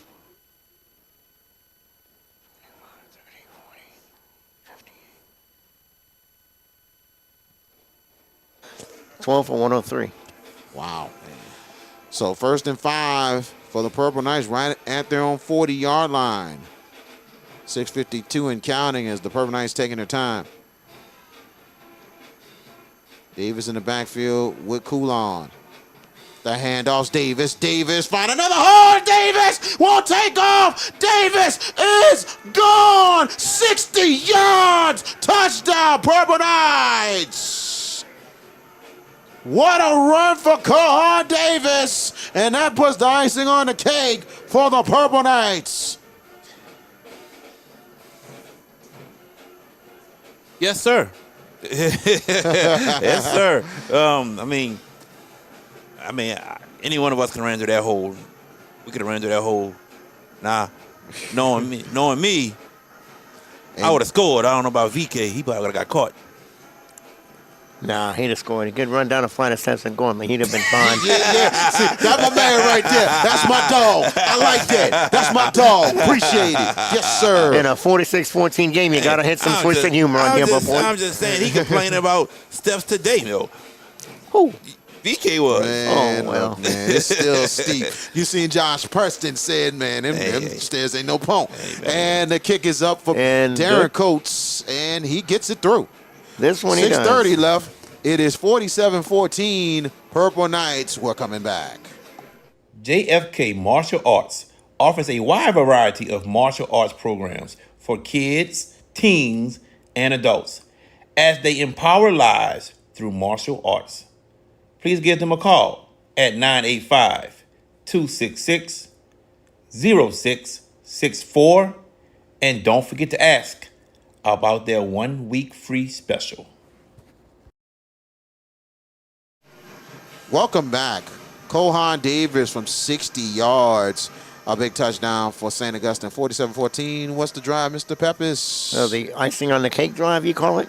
7 plays, 88 yards. Cohan Davis, electrifying run. Shoots the gap and gone. Warren Easton had nobody back there. 88 yards on the drive. 60-yard run. Extra point good. And 47-14. Purple Knights can now look ahead to that humongous showdown next week against Edna Carr. And the showdown, and we'll tell you about that in a second, kickoff, and it will go take it from the 12-yard line. Easton looking for a lane. It is Terrell Sertan. He might have something. And he does have a little something, and he's still in bounds. Out of bounds there. And Warren Easton, they will start. We got a flag. Flag is down right after the play was over. Man, he threw that flag to the heavens. That's how high that flag went. Like, he's trying to show his arm strength. Look, we're in the press box. That flag was even with us. That's how high he threw that flag. From the heavens. Street Profit style. But at the same time, man, that 1st and 10, that looked like they're going to start maybe at the 35, but face mask, personal foul on the Purple Knights. That will add 15 more yards. And you mentioned next week, St. Augustine and Edna Carr, that matchup for the first time in some years will be at Berman Stadium next week. And you know what they call it? Berman Stadium, which is now known as Morris FX Stadium. They call it the Jungle. Yep. And and we'll tell you more about that in a second. As Easton now starting at midfield. 4 receiver sets. And it's Vaughn. Vaughn taking out left side.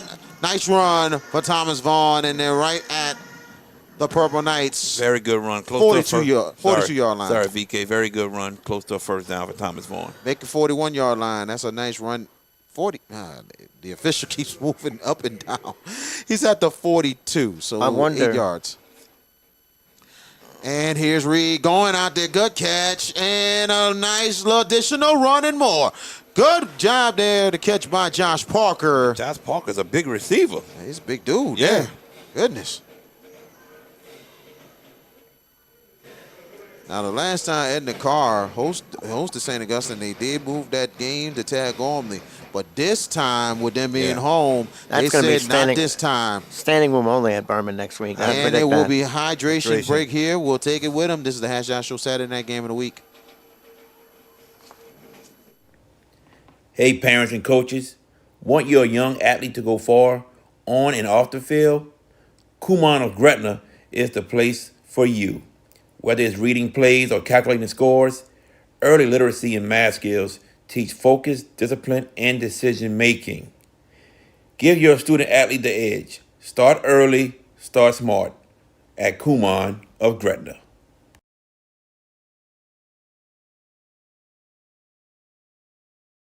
And welcome back with 5:53 left in your ball game here. 47-14, Purple Knights over the Eagles in this District 9-5A battle. We thank y'all so much for joining us for these two battle of meetings on Friday and Saturday. We thank you so much. Next week we got still two good matchups for you to join us. So please tune in Thursday and Friday. 1st and 10 for Easton right at the 24. Back to pass is Reed going deep in end zone. Incomplete intended for Terrell Sertan.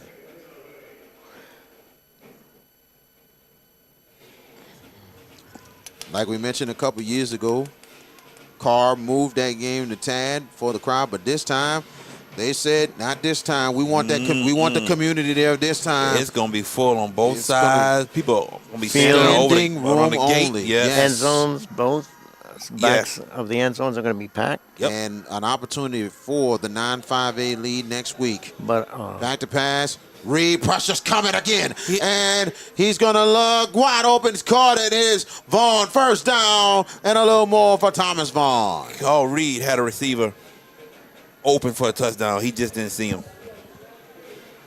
So it's 1st and 10 for Easton. Make it 1st and goal for Easton right at the Purple Knights 7 in the Audi Hippolyte red zone. Yes, sir. And this fourth quarter is brought to you by JFK Martial Arts. Thank you, thank you. 1st and goal right at the 7-yard line for Easton. Reed back to pass, and it'll be stoppage of play. We do have flags. Common theme tonight. But you talk about how Carter's going to be at Morris FX Jeff, right? Yeah. Yes. It's going to be pretty crowded at Vacherie next Friday night for the Hash It Out Show game of the week between St. Charles and St. James. Yes, it is. It's going to be a huge crowd in that one. You know, St. Charles always has – they travel so well all the time. Yep. So they're going to be there in Vacherie, not too far from where they are next Friday night. Not at all. So there are going to be some spots across the state. There's going to be some big crowds, big matchups next week. And we're fortunate to be a part of that big crowd atmosphere next week. And another place I think is going to be a big crowd will be in Destrehan. Terrebonne, Destrehan, absolutely. Terrebonne, they're going to be bringing them people. They're going to show out. They believe. They're believing right now in the Tigers. So that is going to be a huge crowd up at Destrehan next week. Extremely confident. 1st and goal right at the 4. The handoff is Vaughn. Vaughn, he's at the 1-yard line. Actually at the 2. He's right at the 2-yard line, 2nd and goal. 4:45 and counting in your ball game. Winning breeds confidence. And you talk about that Terrebonne Destrehan game, but Terrebonne, boy, that is a highly confident football team going to Destrehan next week. Yep. 2nd and goal for Easton. They're inside the 2-yard line, under center, and a sneak. And let's see the push for Reed. Is it in? I don't think No he got in. signal. They're going to say no. So he's a yard short. Yep. 3rd and goal coming up. Reed got in a hurry, got under center, and trying to get it in there on the sneak. But credit the Purple Knights clogging things up in that middle that Reed don't go any further. They're right at the 1-yard line. 3rd and goal for Warren Easton. It is Sertan and it is Vaughn in the backfield with Reed on 3rd and goal. Man in motion. the handoff, and there is flags down. Ooh. And it is all signs on the defense of St. Augustine. Wild looking. Pretty interesting game in Happy Valley. They're going overtime. Oregon giving up a 17-3 lead. Penn State has come all the way back to tie it at 17. Wow. Georgia. So they're going under center. They're going to sneak again on 3rd and goal. Let's see. Is it enough? Yes. Waiting on the officials. Definitely enough. He's in there. There we go. Touchdown for Warren Easton. 1 yard for Carl Reed. Lead cut to 47-20. As the Easton offense stays on the field, they will go for 2.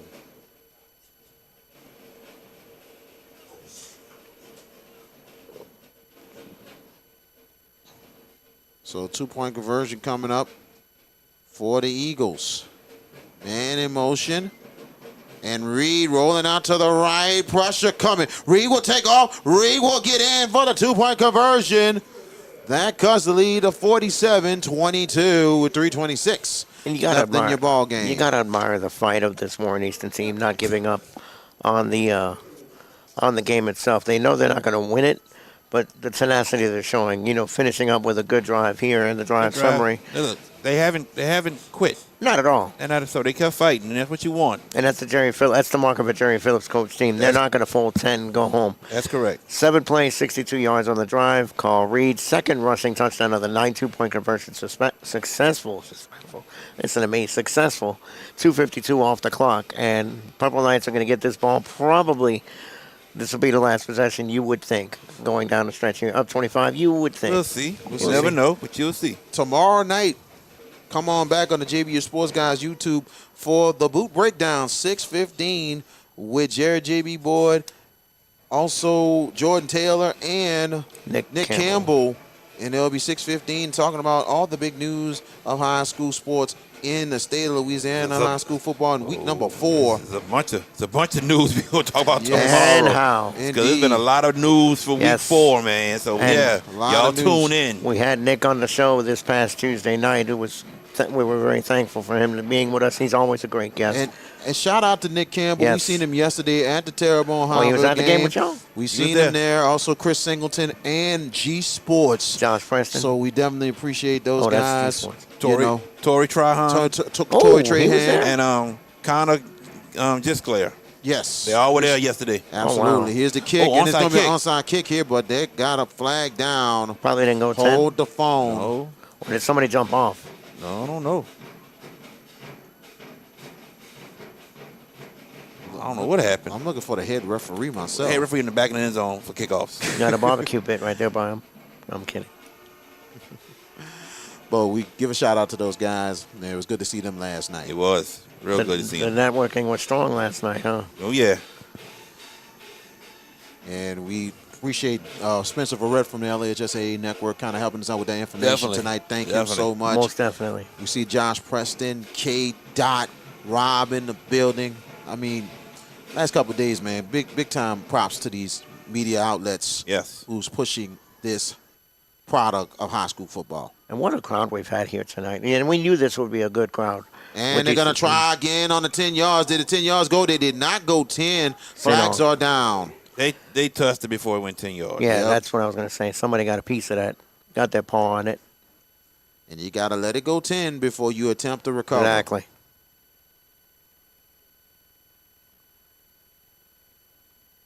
Boot breakdown tomorrow night at 6:15. And then we're back with the Hash It Out Show Tuesday and Wednesday night at 7 p.m. No flag on this one, but it will go to the Purple Knights because of the fact that the ball did not go 10 yards. They had a flag.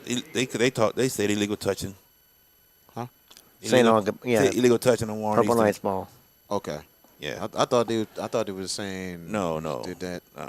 Illegal touching. Okay. Legal touching. Okay. We're good. You good? It's all good. Cool. And we're now at the 49-yard line of Warren Easton. Purple Knights first 10. And looks like we might have the second team in there. Yep. And Jael. Jael at quarterback. He's going to get 2-yard loss. Flag is down after the play was over as Jael Noble in for the Purple Knights. See what we got right here. Personal foul On Easton. on Easton. 15-yard penalty. First down.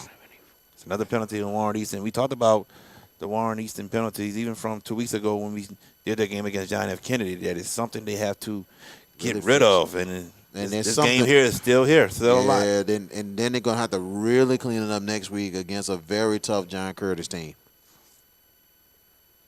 3 receiver sets here. As Noble will keep it. Noble had a nice little lane for a second. He got positive yards, but man, 5 yards, but it could have been more. He had a potential. Look like he about to big break hole. it. Look like he about to break it. So 2nd and 5 coming up inside the 31-yard line of Easton. 3 receiver sets on 2nd and 5. And Noble keeps again. Noble gets loose and close to the first down, but he's short by a yard right at the Easton 27. You know what they call it? Shoestring saving tackle. Agreed. 3rd and 1 coming up for the Purple Knights. They got to get to the 24 for a first down. And this time they get the surge up front. A first down for St. Augustine. A good run there by Knowledge Matthews Collins. What a name right there. Mouthful. Knowledge is his name? Knowledge Matthew Collins? Matthews Okay. Collins. Okay. Sophomore for the Purple Knights. So 1st and 10, and they're right at the 21-yard line. Noble keeps trying to get the blocks up front. Good patient running there for Noble. He got positive yards there right at the Easton 18. Minute 35 left to go. And I think the Purple Knights, Take probably these. going to start taking these now. They was just trying to get some clock running. They ain't taking no knee with these backups in. They're gonna run a play. The backups in. They're getting them some playing time. Ain't no knee being taken. That sounds like the competitor in you, I'm dog. telling, look at the formation. I'm telling you. I'm not disagreeing. I was just saying, like, it sounded competitive. You know? Nah, Like, if I'm in there, I want something. It's a 25-point lead. They let them youngsters get some playing 2nd time. and Oh, 8, they and gonna he throw the ball. throw it Oh on my the God! end zone. Oh, incomplete. I wasn't expecting them to throw the ball though. Me either. Oh man, They heeded the call. I was not expecting that. Noble was like, I want to get in the stat book. Goodness. 3rd down coming up. 3rd and 7 for the Purple Knights. Make it 3rd and 8. They got to get to the 11. And the clock is running with 50 seconds left. They run the clock. Yep. Oh my God. Incomplete pass. They run the clock. Help me. And here is Noble Noble, fumble. and he fumbled the ball. Purple Knights do recover. Hey, that might be the last play though. Probably will be. Exactly. I would imagine it would be. And the clock is still running, and that is going to be it here, I believe. 20 seconds, and is not going to match that. That is going to be it here. Final play of the game, and the Hit those Purple likes. Knights. Hit those likes. And you haven't subscribed. Subscribe. Purple Right. Knights is going to get it done. 47-22 is going to be your final score. St. Augustine goes to 4-0 on the season, 1-0 in District 9 5A play, and they'll play Edna Carr next week. Warren Easton, they go to 3-1 on the season, 0-1 in the District 9 5A. Next week is John Curtis. Big victory tonight for the Purple Knights. Final thoughts, George Pepper, starting with you. Another impressive effort by St. Augustine. I mean, things they got to clean up, special teams. You know, the extra points missed tonight, that may come back in a closer contested game. That has to be fixed. That and the couple of fumbles that they had. But other than that, it was a pretty robust effort, JB, that this Purple Knights team is serving notice that Edna Carr is going to have a fight on their hand next week. Well, JB Boyd, your it's final a thoughts. good game. You know, St. Aug, dominated. Warren Easton, fumbles, mistakes, penalties. That hurt them. That hurt them. So that's stuff they got to clean up. Easton's gonna be fine. They will be a playoff team, like I've said. But St. Augustine with the win, and now the showdown with Edna Carr on Friday night. It's big time showdown coming up here. So that is it from here from Tag Only Stadium. What a week. Thank y'all so much for joining us from last night to tonight. Tomorrow night, the Boot Breakdown, 6:15. Hash Out Show, Tuesday and Wednesday night, 7 p.m. Next week, we will be at John Ehret and John F. Kennedy from Hall's Methods on Thursday. St. James hosting St. Charles Catholic Friday night. This has been a presentation of the JB Sports Guy YouTube page. JB the Sports Guy YouTube page. I thought I said duh. No. I said, God dang it. Well, JB the Sports Guy YouTube page. This has been a presentation of the Hash It Out Show. Thank y'all so much. We will see you Boot Breakdown tomorrow and next week in the West Bank. Good night, everybody.